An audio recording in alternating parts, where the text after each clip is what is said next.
हमें डची स्नान के कुछ नाइट्स दिखाए जाते हैं जो कि अपने घोड़े पर कहीं जा रहे थे और उन सब के सामने थी हमारी बेटी जो कि अपने घोड़े पे थी, जिसका घोड़ा भी भड़ा हो चुका था।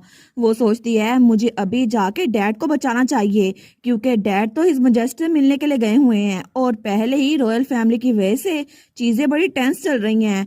लेकिन अगर यहाँ पे कार्लितूस या एटल होते ना तो दोनों के साथ मुझे बहुत ज्यादा सेफ महसूस होता। अभी के लिए वो दोनों यहाँ पर नहीं हैं और किंग के पास अगर सच में वो चेंज हैं जिसकी वजह से शेप शिफ्टर की पावर को सील किया जा सकता है तो चीजें और ज्यादा डेंजरस हो जाएंगी। इसी वजह से मैं अपने साथ कुछ रेगुलर नाइट्स को लेकर जा रही हूँ जो इस चेन के जरिए इफेक्टिव नहीं होंगे और डैड तो बहुत बड़े खतरे में है और इसी वजह से मैं डैड को बचाने के लिए जा रही हूँ क्योंकि अगर मुझे ट्रायन के लिए एक्यूज भी किया गया ना तो भी कोई बात नहीं, लेकिन डैड बच जाए बस। और तब वो अपने घोड़े को भगा रही थी। वो सोचती है डैड बस थोड़ा सा इंतजार और कर ले, मैं आ रही हूँ। और तब दूसरी तरफ हमें एम्पीरियल पैलेस दिखाया जाता है जहाँ पे रिटर चाय पी रहा था। तो वो कहता है कि लेडी बेटी वो पैलेस की तरफ आ रही हैं।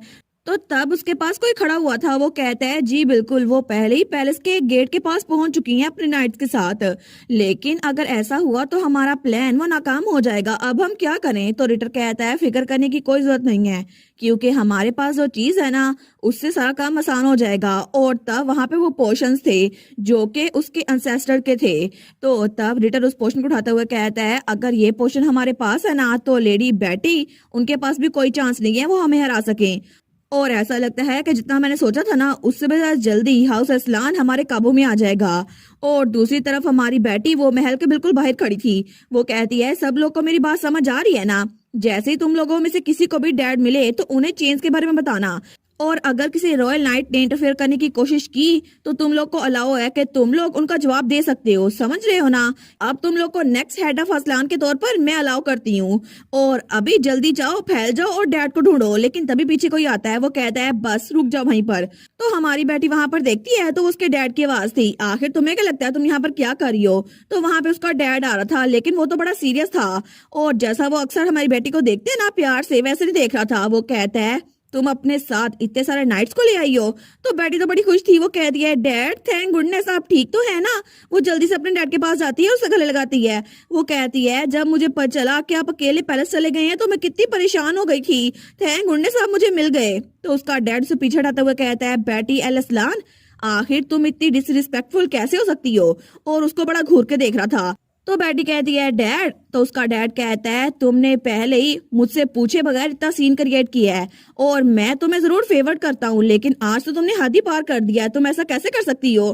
तो बेटी बेचारी तो उसकी सारी बातें सुनकर रोने वाली हो गई थी। वो कहती है डैड आप मुझसे कैसे बात कर रहे हैं? लेकिन तब उसका डैड कहता है अभी टाउन हाउस वापस चले जाओ, अभी की अभी, तुमसे मैं बाद में बात करूंगा। तो हमारे कहती है बिल्कुल नहीं, मुझे पहले ये बताओ कि तुम हो कौन? तो वो कहता है क्या? तो बेटी कहती है तुम आखिर हो कौन? मेरे डैड कभी भी मुझसे ऐसे बात नहीं करते। तुम बिल्कुल भी मेरे डैड नहीं हो सकते। अगर तुम्हें मेरे डैड का रूप लेना ही था तो थोड़ी सी इन्वेस्टिगेशन ही कर लेते कि वो मुझसे बात कैसे करते हैं। लेकिन तब उसके सामने जो कोई भी था ना उसके डैड की शक्ल लिए हुए वो बिल्कुल खामोश था। तो हमारी कहती है इसको पकड़ लो अभी की अभी, ये ड्यूक असलान नहीं है। लेकिन तभी पीछे से कोई नहीं आता बल्कि नीचे गिरने की आवाजें आ रही थी। तो बेटी पीछे देखती है तो बेटी सोचती है कि ये अचानक से ऐसी आवाजें क्यों आ रही हैं? सब लोग कहाँ पर है? लेकिन तभी पीछे सारे के सारे नाइट्स नीचे गिरे हुए थे और वहां पे कोई धुआं फैला हुआ था। तो ड्यूक की शक्ल में जो भी था ना वो कहता है ऐसा लगा था कि मैंने अपना काम आराम से कर दिया, बस तुम ही हो जो नीचे नहीं गिरी। लेकिन तभी वो चुटकी बजाता और कहता है तुम जरूर छोटी होगी लेकिन फिर भी तुम एक असलान हो, मुझे केयरफुल रहना चाहिए था। लेकिन अच्छा हुआ ना मैंने कोई चांस नहीं लिया। और तभी वहां पर एम्पीरियल नाइट्स आ गए थे और सारे के सारे हमारी बेटी के इर्द गिर्द जमा हो गए थे। तो बेटी बड़ी परेशान थी। वो सोचती है ये तो बहुत सारे लोग हैं। लेकिन तब वो आदमी कहता है रिजिस्ट करने की कोशिश भी ना करना क्योंकि तुम ये जंग बिल्कुल नहीं जीत सकती और वैसे भी इतने सारे लोगों के सामने तुम जीत बिल्कुल नहीं सकती। तो इससे अच्छा है कि तुम अपने आप को हमारे हवाले कर दो। तो वो सारे के सारे नाइट्स बेटी की तरफ बढ़ रहे थे लेकिन बेटी वहां पर अकेली थी लड़ने के लिए। तो वो सोचती है यहाँ पर तो बहुत सारे हैं कि मैं अकेले इनको हैंडल कर सकूं, लेकिन फिर भी मेरे पास मेरे फादर की पावर है। और तभी वो वहां से एक स्टिक निकालती है लेकिन वो सोचती है क्योंकि लायंस की पावर मेरे अंदर है इसी वजह से मैं इनको आराम से हरा सकती हूँ। और दूसरी तरफ वहां पर किंग और हमारी हीरोइन का डैड ड्यूक बैठा हुआ था। तो किंग तो इधर उधर की बातें कर रहा था तो वो तो फजूल बातें किए जा रहा था। लेकिन हमारी हीरोइन का डैड सोचता है पता नहीं, मुझे लगा था शायद इसने ट्रायल के बारे में बात करनी है, लेकिन जब से मैं आया हूँ ना, ये सिर्फ इधर उधर की बातें कर रहा है, कोई काम की बात नहीं कर रहा। तो ड्यूक खड़ा होते हुए कहता है, योर मैजेस्टी, बस अगर आपको यही बात करनी है तो मैं अब चलता हूँ, मुझे घर जाना है। लेकिन तभी एम्पर कहता है कि एक मिनट रुके सही, मुझे लगता है कि अभी तक आपको बात समझ नहीं आई। मैं तो असल में आपको ट्रायल के बारे में बात करने के लिए बैठा रहा था, लेकिन हमें उसके बारे में बात करनी चाहिए। तो ड्यूक कहता है, ठीक है, अगर ऐसा ही है तो जल्दी बात करें। लेकिन तभी बाहर से लड़ाई की आवाजें आ रही थी। तो ड्यूक बाहर देखता है, वो कहता है कि आपने ये सुना, खिड़की के बाहर से आवाजें आ रही हैं। तो किंग थोड़ा परेशान हो गया था, वो कहता है कि नहीं, मुझे तो कुछ भी सुनाई नहीं दिया, प्लीज यहाँ पर आके बैठे ना। लेकिन ड्यूक सोचता है, नहीं, ये तो जरूर मेरी बेटी की आवाज थी, हालांकि बिल्कुल थोड़ी सी थी, लेकिन मुझे लगता है मेरी बेटी बाहर है। और तब बाहर बेटी सबकी धुलाई कर रही थी और सारे नाइट्स को आराम से मजे चखा रही थी, और सारे के सारे नाइट्स वो नीचे गिर रहे थे। लेकिन तभी हमारे वो सोचती है, अच्छा हुआ ना कि यहाँ आने से पहले मैंने पहले ही काली तूस और डैड से उनकी पावर ले ली थी, और अब मैंने इनको हराम से हरा दी है। और वहां पे सारे के सारे नीचे गिर गए थे। वो सोचती है, बस एक बच गया, बाकी सारे तो गए। और तब पीछे वही नाइट खड़ा हुआ था जो कि हमारे ड्यूक की शक्ल लिए हुए था। वो सोचता है, आखिर हो क्या रहा है। सेकंड प्रिंस ने साफ साफ कहा था कि लेडी बेटी इस्लाम फैमिली में सबसे ज्यादा कमजोर है, और मैंने तो वो पोशन भी इस्तेमाल किया ताकि अपने आप को ड्यूक की तरह दिखा सकूं और उनको पैरालाइज कर सकूं। लेकिन अभी तक वो पैरालाइज क्यों नहीं हुई? और इसके अलावा वो तो यहाँ खड़ी स्माइल कर रही है, और उनके हाथ में इतनी ताकत कैसे आ गई? लेकिन तब वो पीछे से हमारी बेटी की तरफ भाड़ा था। वो सोचता है, अगर पोशन काम नहीं कर रहा तो शायद मुझे उन्हें खुद ही बेहोश करना पड़ेगा। और तब वो हमारी हीरोइन की तरफ भाड़ा था, लेकिन तभी हमारी हीरोइन के गले में जो नेकलेस था वो भी चमक रहा था। वो सोचता है, मुझे ऑर्डर दिया गया था कि इनको मारना नहीं है, तो मैं बस इनके सर पे वार करूंगा। लेकिन तभी वो लॉकेट जो हमारी बेटी के गले में था ना, वो बहुत ज्यादा चमकता है, और तभी उसके पीछे जो आदमी था उसके ऊपर लाइटनिंग गिरती है, और तब उसकी असल शक्ल भी सामने आ गई थी। तो बेटी सोचती है, ये क्या हुआ? और तब वो आदमी नीचे गिर चुका था, उसके ऊपर बिजली गिरी थी। तो बेटी सोचती है, क्या सच में इसके ऊपर बिजली गिरी है? लेकिन ये रोशनी तो मेरे नेकलेस में से निकली थी। इसका मतलब है कि एयरटेल ने कहा था कि तुम उस नेकलेस को अपने साथ रखना जब मैं तुम्हारी साइड पे ना हो, तो ये तुम्हें प्रोटेक्ट करेगा। तो वो बिल्कुल ठीक कह रहा था, क्योंकि ये ड्रैगन स्केल से बना है, उसके अपने स्केल से। लेकिन तभी पीछे कोई आता है, वो कहता है, लेडी बेटी। तो बेटी सोचती है, क्या कोई रह गया था? लेकिन तभी पीछे कोई था जिसके पास पर थे, और वो कोई और नहीं, वही ईगल शिफ्टर था जो कि अपने साथ वो बाइंडिंग चेन्स लेकर आया था। वो कहता है, आप अभी तक डटी रही हैं। तो तब वो हमारी बेटी की तरफ बढ़ा था। वो सोचती है, कि ये यहाँ पर क्या कर रहा है? मुझे लगा था कि ये एम्पायर की तरफ जा चुका है, लेकिन इसका मतलब है कि इसने हमें धोखा दिया, वो एक ट्रैप था। और तब वो सोचती है, इसका साफ साफ मतलब था कि ये मुझे कालीतूस और डैड को अलग करना चाहता था, और इसलिए यहाँ पर आ गया है। तो वो हमारी बेटी के पास आते हुए कहता है, जितना मैंने एक्सपेक्ट किया था, आप तो उससे भी ज्यादा टिकी रही, लेकिन अब ये यहाँ पर खत्म होता है। और तब वो बाइंडिंग चेन हमारी बेटी की तरफ फेंकता है, लेकिन उसकी वजह से हमारी बेटी वो बन चुकी थी, और वो तो अपने आप को छुड़वा भी नहीं पा रही थी। वो सोचती है, इसने 1 सेकंड में मुझे बांध दिया, मुझे पता भी नहीं चला। तो वो कहता है, आपको अब अपनी सेफ्टी पे खुद ही ध्यान देना पड़ेगा, क्योंकि हम आपको कुछ नहीं कहने वाले। और तभी उसके पास से गुजरता है। तो हमारी बेटी सोचती है, ये कर क्या रहा है? लेकिन तभी वो उस आदमी के पास जाता है जिसने ड्यूक की शक्ल ली हुई थी, और उसकी जेब खंगालता है। वहां से उसको वही पोशन मिलता है। वो कहता है, अच्छा, मैं समझ सकता हूँ, अगर इसे एक इस्लाम के खिलाफ पोशन यूज करना था तो पूरा का पूरा यूज करना चाहिए था। और तभी वो पूरा पोशन यूज करता है तो हमारी बेटी, उसको कुछ महसूस होता है। वो सोचती है, ये फीलिंग ये है क्या? लेकिन तभी उसके हाथ से वो स्टिक भी नीचे गिर गई थी। वो सोचती है, क्या हो रहा है? सब कुछ इतना ब्लरी क्यों हो रहा है? मुझे तो चक्कर आ रहे हैं। और तभी उसको चक्कर आते हैं, वो नीचे गिर रही थी। लेकिन थोड़ी देर बाद बेटी इस्लाम पूरी तौर पे बेहोश हो चुकी थी। तो वो सोचती है, मुझे लगता है मेरी स्ट्रेंथ बिल्कुल भी मुझ में बाकी नहीं बची।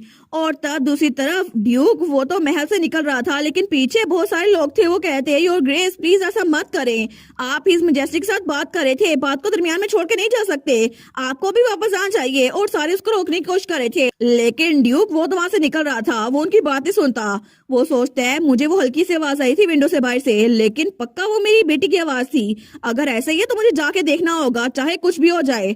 लेकिन तभी जब उस जगह पे पहुंचा था ना, तो वहां पे असलान फैमिली के नाइट्स गिरे हुए थे, और उनमें से एक होश में था। वो तो करा रहा था। तो ड्यूक उसके पास आता है। वो सोचता है, आखिर गोल्डन लाइन ऑर्डर यहाँ पर पैलेस में क्या कर रहा है? उसको कुछ शक होता है। वो कहता है, आखिर यहाँ पर हुआ क्या? तो वो नाइट कहता है, मास्टर, ये एक इमरजेंसी है, होली एम्पायर में से कोई लेडी बेटी को किडनैप करके ले जा चुका है। तो ड्यूक कहता है, क्या?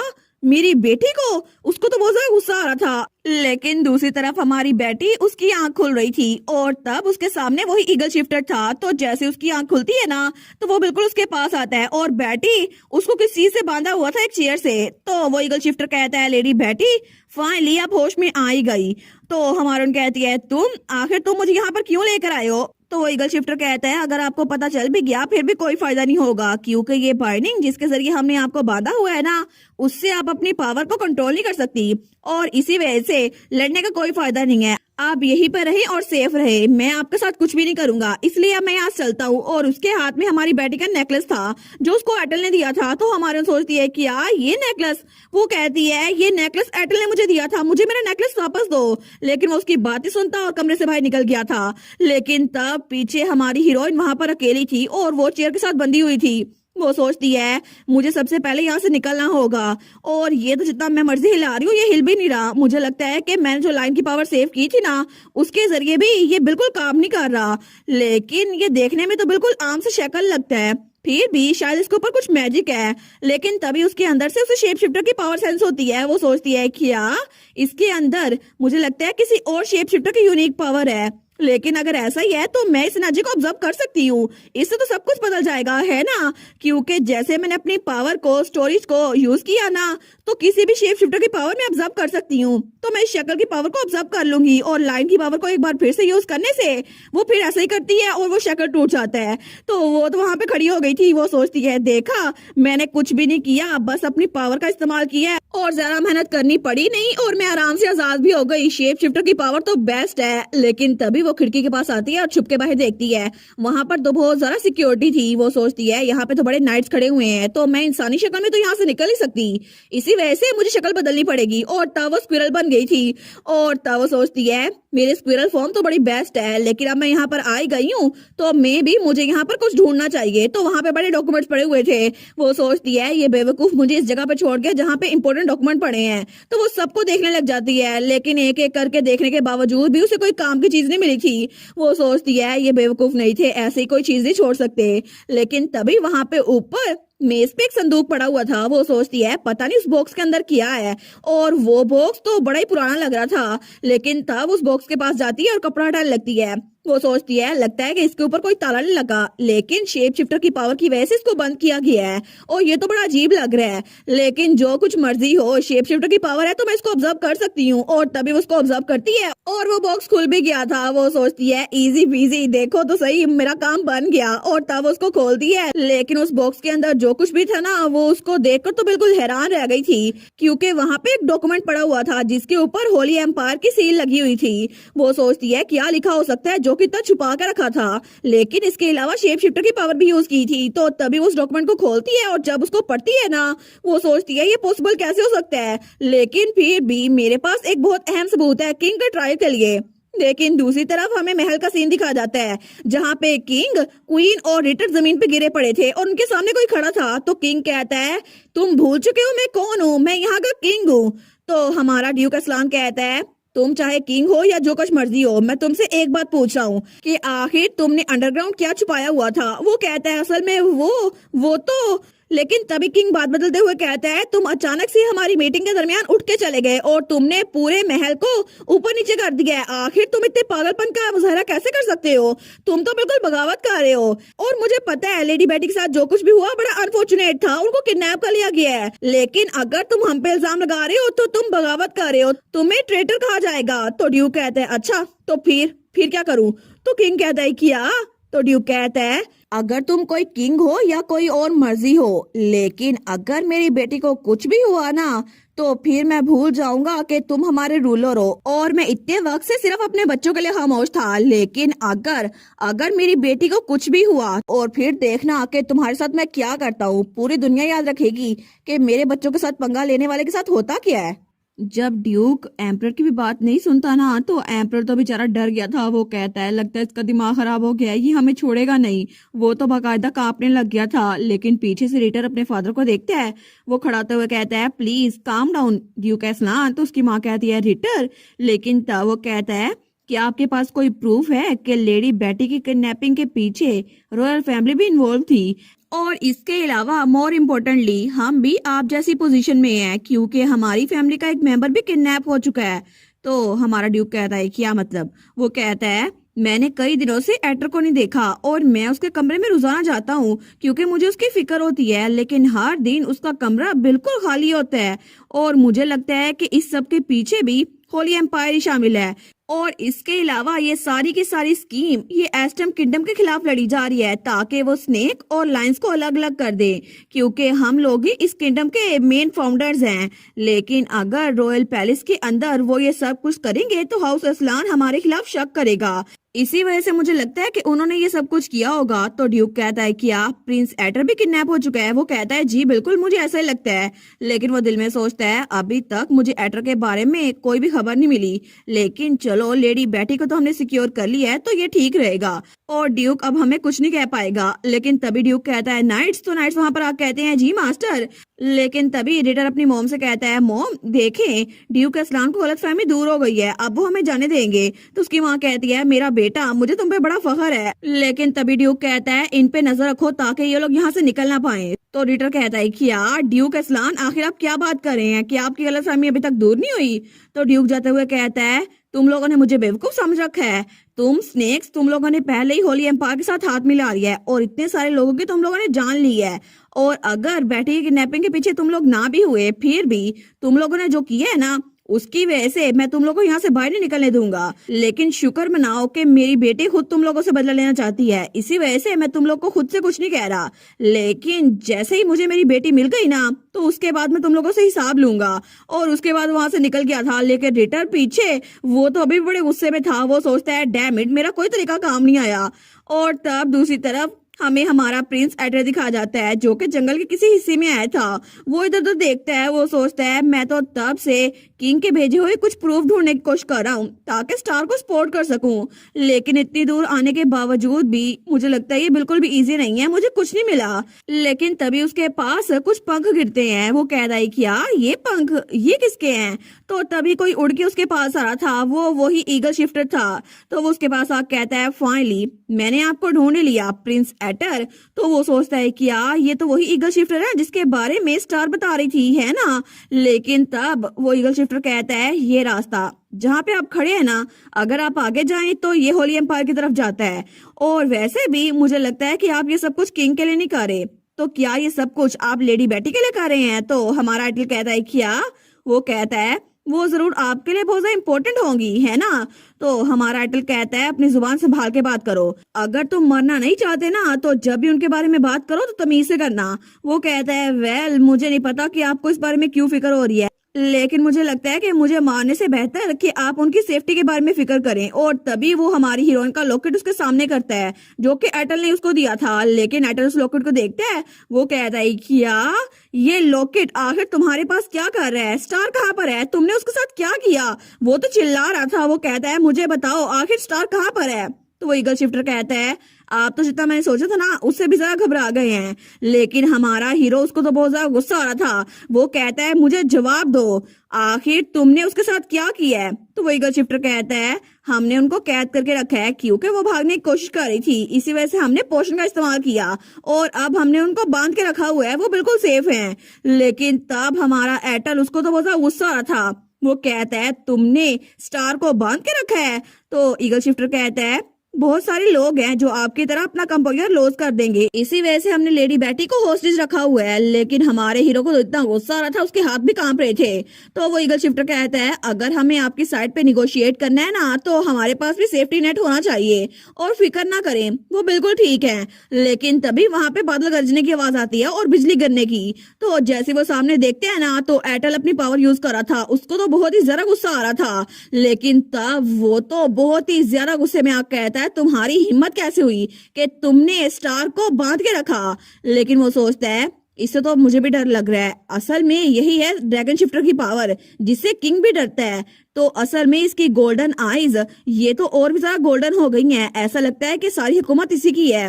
लेकिन वो सोचता है फिर भी मैं यहाँ पर खाली तो नहीं आया। और तभी हमारा आइटल जब पीछे देखते हैं तो वहां पर एम्पीरियल नाइट्स और भी बहुत सारे थे। वो कहता है तुम अकेले नहीं हो, है ना? तो वो ईगल शिफ्टर कहता है बिल्कुल, मुझे लगता है कि मुझे चांस लेने की जरूरत नहीं है। तो तभी वो एक स्पाई से कहता है बाइंडिंग चेन लेकर आओ। वो कहता है ये लें, लेकिन तभी वो ईगल शिफ्टर उस बाइंडिंग चेन को लेता है और हमारे एटल की तरफ फेंकता है।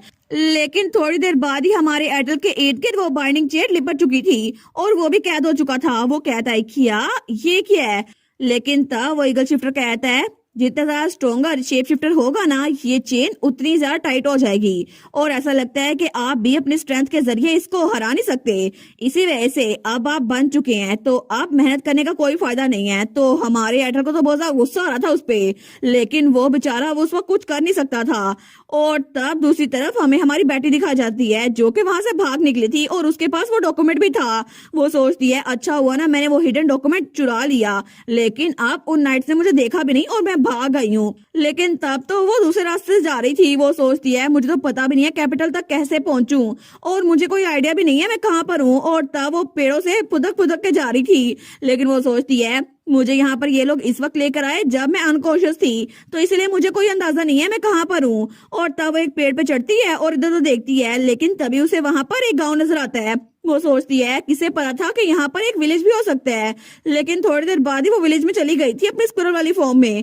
तो वहां पर सब लोग उसको देख रहे थे। तो सारे सोचते हैं एक स्क्विरल यहाँ पर क्या कर रही है, और ये तो कोई आम स्क्विरल लगती भी नहीं है। तो बच्चा सोचता है मैंने इसको पोस्टर में देखा था। तो सारे उसको देखकर हैरान हो रहे थे। लेकिन हमारी सोचती है मैं विलेज तक आ तो गई, लेकिन मैं लोगों से बात कैसे करूं? अगर मैं स्क्विरल वाली फॉर्म में किससे बात करूं तो उनको समझ नहीं आएगी, लेकिन अगर मैं इंसानी फॉर्म में वापस आ गई तो सारे डर के भाग जाएंगे और ये तो दोनों तरीके से कॉम्प्लिकेट हो जाएगा। लेकिन तब अपने पैरों को टैप करते हुए सोचती है अच्छा होगा कि मैं कम्युनिकेट करूं, लेकिन कैसे करूं? और तभी उसकी नजर एक शॉप पे पड़ी थी जो कि उसकी ही गोल्डन एकॉन की शॉप थी। वो सोचती है ये तो मेरी शॉप है, यहाँ पे तो मैं आराम से जा सकती हूँ। और थोड़ी देर बाद ही हमारी बेटी इंसानी वाली शक्ल में वहां बैठी चाय पी रही थी। तो वो कहती है फाइनली मैं यहाँ पर बैठ पाई, मैं तो आपका थैंक यू बोल ही नहीं सकती। आपने मुझे बदलने के लिए कपड़े दिए और पीने के लिए चाय दी, आखिर मैं आपकी काइंडनेस को कैसे रिपे करूँ? तो वहाँ पे जो लड़की थी ना वो कहती है नहीं नहीं कोई बात नहीं, वैसे भी ये मेरा ऑनर है कि गोल्डन एकॉन गिल्ड के फाउंडर को मैं हेल्प कर सकूं, क्योंकि ये सब कुछ आपका ही तो है। लेकिन ऑनेस्टली मैं तो पहले बिल्कुल शॉक रह गई थी जब अचानक से एक गुलहरी आई, उसने दरवाजा खोला और तब वो मेरे सामने थी। मुझे लगा था एक गुलहरी खुद से दरवाजा कैसे खोल सकती है, लेकिन उसके बाद मुझे पता चला कि आप तो वही है ना जो पोस्टर में थी, क्योंकि आप ही हैं लेडी बेटी। लेकिन तब वो हमारी बेटी को पोस्टर दिखाती है जहां पर लिखा था मिसिंग लेडी बेटी एल एस्लान, डिस्क्रिप्शन अडोरेबल सॉफ्ट और फ्लफी, जिसका हाथ इसकी अबडक्शन में हुआ ना उसको मौत की सजा मिलेगी। और ये हाउस एस्लान की तरफ से फॉर्मल डिक्लेरेशन है। हमारी सोचती है ये पोस्टर लिखा किसने है, लेकिन तब वो कहती है मैंने सारे के सारे करीबी ब्रांचेस को नोटिफाई कर दिया है और जल्द ये खबर कैपिटल तक पहुंच जाएगी, तो आपकी फैमिली में से जरूर कोई यहाँ पर आ जाएगा, ठीक है आप फिक्र न करें। वो सोचती है मुझे लगा नहीं था कि इतनी ज्यादा शॉप खोलने का कोई फायदा होगा, लेकिन वो लड़की कहती है हाउस असलान को जल्दी पता चल जाएगा, कोई यहाँ पर आता ही होगा। और तभी वहाँ पे दुकान के बाहर किसी के भागने की आवाज आती है बड़ी तेजी से। हमारी हीरोइन वहां पर देखती है, वो सोचती है ये कौन है, लेकिन तभी दरवाजा खुलता है और कोई बड़ी तेजी से वहां पर आया था। तो वो खड़ी रहती है, वो कहती है क्या कार्लितूस? और वहां पे उसका भाई था जो कि बड़ा भाग के आया था, उसको सांस भी चढ़ा हुआ था। लेकिन तभी जब उसको देखता है वो कहता है बुशी टेल, और जल्दी से भाग के उसके पास आके उसको उठा लेता है। वो कहता है बुशी टेल थैंक गुडनेस तुम ठीक तो हो। लेकिन वो कहती है कार्ल आखिर तुम इतनी जल्दी यहाँ पर कैसे पहुंच गए? वो कहता है पहले मुझे ये बताओ हुआ क्या था और मुझे जरा चेक करने दो। तुम्हारे गोल गोल गाल जो थे ये तो बिल्कुल सुकड़ गए हैं, लेकिन तुम तो बहुत ज्यादा पतली लग रही हो मुझे, और देखो सही तुम्हारे हाथ के पीछे एक स्क्रैच भी है। क्या ये उन्हीं लोगों ने किया है, उस होली एम्पायर के लोगों ने? तो हमारी बेटी कहती है नहीं मुझे लगता है कि जब मैं ट्री क्लाइंब कर रही थी ना तब ये स्क्रैच आ गया। वो कहता है नहीं नहीं उन्होंने किया होगा, मैं तुम्हारा बदला लेकर आऊंगा। और वो चिल्ला कहता है मैं कसम खाता हूँ जब तक मैं उन सबको ढूंढ के मार ना दूं ना मैं किसी एक को भी नहीं छोड़ूंगा। लेकिन वो लड़की सोचती है लॉर्ड कार्लितूस तो वैसे बिल्कुल भी नहीं है जैसे मैंने उनके बारे में रूमर सुनी थी, वो तो अपनी बहन के लिए बहुत ही ज्यादा क्यूट है। और तब हमें थोड़ी देर बाद रात का सीन दिखा रहता है। तो वो लोग एक होटल में थे, तो उसका भाई कहता है आज रात के लिए यहीं पर रुक जाओ, मैंने डैड को खबर दे दी है, कल हम कैपिटल में चले जाएंगे, ठीक है तुम्हें रेस्ट करने की जरूरत है। वो कहती है ओके। लेकिन तब वो कहती है कार्लितूस तुम्हें पता कैसे चला कि मैं यहाँ पर हूँ, क्या डैड ठीक है? वो कहता है बिल्कुल। वेल जब मैं उस ईगल शिफ्टर को ट्रैक करने के लिए गया था ना तो तब मुझे तो लग रहा था मैं उसके करीब पहुंचता जा रहा हूँ और मैं क्लूज को फॉलो करता रहा था, लेकिन जितने मैं क्लूज फॉलो कर रहा था मुझे लग रहा था ये ट्रैप है। और तभी मुझे कुछ एहसास हुआ और मैं वापस कैपिटल में आ गया, टाउन हाउस में। लेकिन जैसे मैं वहां पर पहुंचा तो वहां पे ना तुम थी ना ही डैड थे। इसी वजह से मैंने फ्रेडरिक से पूछा सिचुएशन के बारे में और तब मुझे पता चला कि होरी एम्पायर के किसी इंसान ने तुम्हें किडनैप कर लिया है और डैड ने पूरी की पूरी एम्पायर फैमिली को कैद करके रखा हुआ है उन पर नजर रखने के लिए, क्योंकि ऐसा लगता है कि रॉयल फैमिली तुम्हारी किडनैपिंग के पीछे थी। हमारे यहाँ सोचती है मैं खुश हूँ कि वो सेफ है, लेकिन रॉयल फैमिली पर नजर रखी जा रही है। तो वो कहता है मैं तुम्हें ढूंढने के लिए अकेला निकल आया था, लेकिन तभी मुझे ये पोस्टर मिला और लोगों की बातें सुनी कि यहाँ पे एक स्क्विरल आई है जो कि एक डॉक्यूमेंट लिए हुए है, और इसी वजह से मैं यहाँ पर आ गया तुम्हारे पास। वो तो बड़ा प्राउड था कि मुझे मेरी बहन मिल गई है, लेकिन तभी वो कहता है और ये भी मेरे साथ ही आ गई, और वहां पे वो व्हाइट स्क्विरल थी। वो कहती है तो वो स्क्विरल उछल के उसके हाथ में बैठ जाती है। तो हमारे कहती है फाइनली तुम्हें मुझे मिल गई, और तभी वो स्क्विरल उसके गाल पे किस करती है। वो कहती है कुकू, लेकिन कार्लितोस कहता है मैं तो जरा जल्दी में था, लेकिन पता नहीं अचानक से कहां से स्क्विरल आ गई और उसने मुझे कहा कि ये बैग भी साथ लेकर आऊं, पता नहीं इसमें क्या खास है।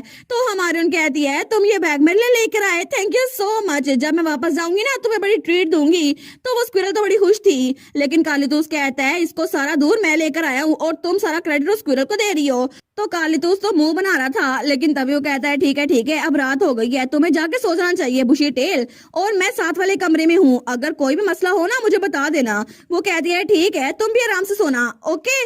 और उसके बाद हमें आधी रात का सीन दिखा जाता है जब हमारी हीरोइन अपने बेड पे लेटी हुई थी, लेकिन वो सोचती है मैंने तब से सबके बारे में सुन लिया है, लेकिन अभी तक एटल के बारे में मुझे कुछ पता नहीं चला, पता नहीं वो कैसा होगा, आई होप कि वो सही हो। और तभी उसकी आंख लगती है, वो सोचती है कल मैं जाते ही सबसे पहले एटल से मिलूंगी। लेकिन तभी वहां पे वो जो ग्लोब पड़ा था ना, जो उस बैग के अंदर था जो स्क्विरल लेकर आई थी, तो वो चमकने लगता है। लेकिन तब हमारी हीरोइन फिर से एक बार हवा में उड़ रही थी और थोड़ी देर बाद उसकी आंख खुलती है, तो तब उसकी काली आंखें वो बिल्कुल ब्लू हो रही थी, और जब वो सामने देखती है तो वो उसी हाउस में थी जो उसकी आंट परीना का घर था। वो सोचती है क्या मैं इस घर में क्या कर रही हूँ, ये तो वही जगह है ना जहाँ पे मैं आंट परीना के साथ रहा करती थी। लेकिन आखिर प्रिजर्वेशन क्रिस्टल मुझे ये क्यों दिखा रहा है, क्या ये सब कुछ भी मेरी मौत के बाद हुआ था या मौत से पहले। तो तब वहां पे उसको एक कमरे से कुछ आवाजें आ रही थी। वो सोचती है कि ये आवाजें तो जानी पहचानी लग रही हैं। तो तब वो दरवाजा खोल के देखने लगती है, लेकिन वहां पर दो लोग थे, एक वो खुद लग रही थी और साथ ही रिटर लग रहा था। वो सोचती है कि ये तो सच में मैं और रिटर हूँ, लेकिन मेरी आंखें ऐसे क्यों लग रही हैं जैसे मुझे कुछ समझ नहीं आ रहा और मैं किसी की बात मानकर कुछ कर रही हूँ। तो वो सोचती है मेरे साथ गलत क्या हुआ है, मेरा बिहेवियर तो बिल्कुल अजीब लग रहा है और ऐसा लगता है कि मैं किसी को लेटर लिख रही हूँ, लेकिन फिर भी ये लेटर मैं अपनी मर्जी से नहीं लिख रही। ये तो बिल्कुल ऐसा लग रहा है जैसे कोई मुझे कंट्रोल कर रहा हो और रिटर वहीं पर खड़ा था। लेकिन तब वो सोचती है आखिर हो क्या रहा है, मुझे कुछ समझ नहीं आ रही। तो तभी वो व्हाइट स्क्विरल वहां पर आती है जो कि स्क्विरल कॉन्स्टलेशन थी, उसकी एंसेस्टर। तो स्क्विरल कॉन्स्टलेशन कहता है आखिर तुम खुद जाकर वहां पे क्यों नहीं देख लेती। हमारी बेटी कहती है स्क्विरल कॉन्स्टलेशन, तो वो कहता है बिल्कुल कई दिनों बाद मिले हैं ना क्रम्स। तो तब वो अंदर जाते हुए कहता है मैं तुम्हें पास्ट के बारे में कुछ बता रहा हूँ, क्योंकि पहले भी कई बार सेकंड प्रिंस से तुम्हें ब्रेन वॉश किया हुआ था। हमारी कहती है ब्रेन वॉश, लेकिन कैसे। वो कहता है बिल्कुल तुम्हें ब्रेन वॉश किया गया था, क्या तुम्हें याद है तुम्हारी मॉम के साथ क्या हुआ था। हमारी कहती है बिल्कुल, उनको तो उनकी बहन ने आंट पेरीना ने ब्रेन वॉश किया था और वो तो डैड को लेटर लिखती थी जब वो बैटलफील्ड में थे, लेकिन वो सब कुछ खुद नहीं लिखती थी। लेकिन क्या तुम्हारा मतलब है कि वो ब्रेन वॉशिंग पॉइजन मुझ पर भी यूज किया गया था। और वो तो बड़ी हैरान रह गई थी। लेकिन स्क्विरल कॉन्स्टलेशन कहता है ठीक है तुम खुद जाकर देख लो कि तुमने उस लेटर में लिखा क्या था। तो हमारी हीरोइन उस लेटर को देखती है तो वो बिल्कुल परेशान हो गई थी। वो कहती है ओ माय गुडनेस, ये सारे के सारे लेटर तो मैं डैड को लिख रही हूँ, जिसमें मैंने बार बार लिखा हुआ है आपको मेरी फिक्र करने की जरूरत नहीं है, मैं तो बड़े आराम से रह रही हूँ, लेकिन यहाँ पर तो डेट्स भी अलग अलग हैं। तो स्क्विरल कॉन्स्टलेशन कहता है सैडली ये सारे के सारे लेटर्स तुम्हारे जरिए लिखवाए गए थे, लेकिन तुम्हारी मौत से पहले ये सब कुछ तुम्हारे हाथों से लिखवाया गया था ताकि किसी को शक ना हो। वो कहती है क्या सच में। तो व्हाइट स्क्विरल कहती है बिल्कुल, रॉयल फैमिली ने ये सब कुछ पहले प्लान किया हुआ था कि वो हाउस असलोन को डिस्ट्रॉय कर देंगे और इसी वजह से उन्होंने ये सब कुछ किया। लेकिन तब वो हाथ बढ़ाते हुए कहता है क्रम्स अभी मैं तुम्हें जो दिखाने वाला हूँ ना वो बहुत ही ज्यादा इम्पोर्टेंट है। वो तुम्हारे पास्ट के कुछ पीसेस है। जब तुम छोटी थी ना कैपिटल में, तब से लेकर अब तक। तो हमारी उन कहती है सच में, लेकिन तभी वहां पर सीन चेंज होता है और उसकी आंट दिखाई जाती है जो कि वहां पर किसी को पॉइजन पिला रही थी जो उसका डॉक्टर था। तो तब आंट पेरीना कहती है तुम तो वही डॉक्टर हो जिसको ड्यूक असलान ने भेजा है ना, और जाने से पहले एक कप ऑफ टी पी जाओ। लेकिन तब जब वो डॉक्टर वापस गया था ना, तो तब उसने भी उसमें रिपोर्ट में यही सब कुछ लिखा था जो आंट पेरीना ने कहा था, क्योंकि उसने वो ब्रेन वॉशिंग पॉइजन पी लिया था। तो तब वहां पर काउंसिलर था, वो कहता है डॉक्टर ने कहा है कि लेडी बेटी की हेल्थ बहुत ज्यादा बिगड़ सकती है, इसी वजह से उनको मेडिसिन की जरूरत है। तो जल्दी से हिज ग्रेस को इन्फॉर्म करो कि रॉयल मेडिसिन उसकी बहुत ज्यादा जरूरत है। और तब फिर से सीन चेंज होता है और हमें एम्परर दिखा जाता है जिसके हाथ में कुछ था। वो कहता है ये मेडिसिन मैं तुम्हें तभी दूंगा जब तुम मेरे खिलाफ नहीं जाओगे। मेरी बात याद रखना ड्यूक असलान, अगर लेडी बेटी को जिंदा रखना है ना तो उसके लिए ये मेडिसिन चाहिए होगी, और इसी वजह से तुम्हें मेरी बात माननी पड़ेगी। और उसके बाद सीन चेंज होता है और तब ड्यूक के हाथ में एक लेटर था जो कि उसकी वाइफ ने लिखा था।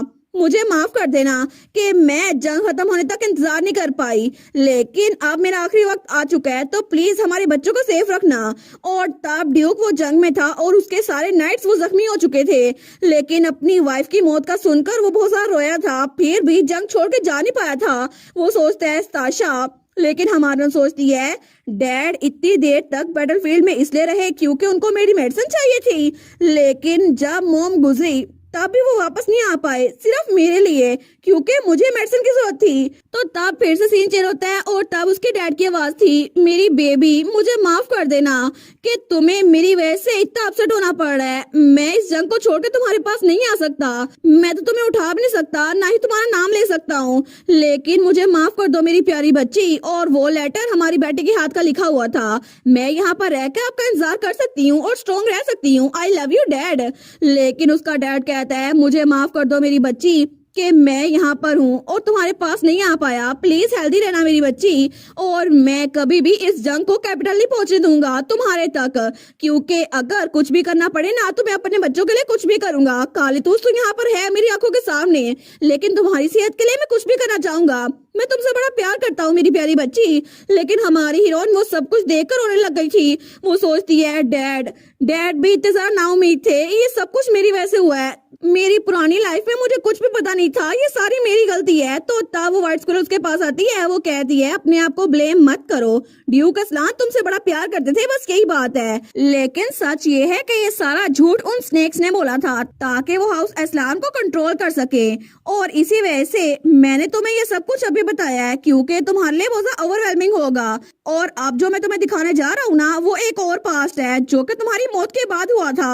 हमारी उन कहती है क्या कुछ और भी है? वो कहता है बिल्कुल, ये वो सच है जो वो स्नेक सबसे छुपाए हुए थे, और ये सच बहुत ही ज्यादा इम्पोर्टेंट है। लेकिन तभी वहां पर एक बग्गी थी जो कि बहुत तेज से जा रही थी। तो हमारी हीरोइन उस बग्गी के अंदर थी। वो सोचती है क्या मैं कैरेज में क्या कर रही हूँ? तो वो स्क्विरल कॉन्स्टेलेशन कहता है आपसे तुम जो भी देखोगी ना वो तुम्हारी मौत के बाद हुआ था।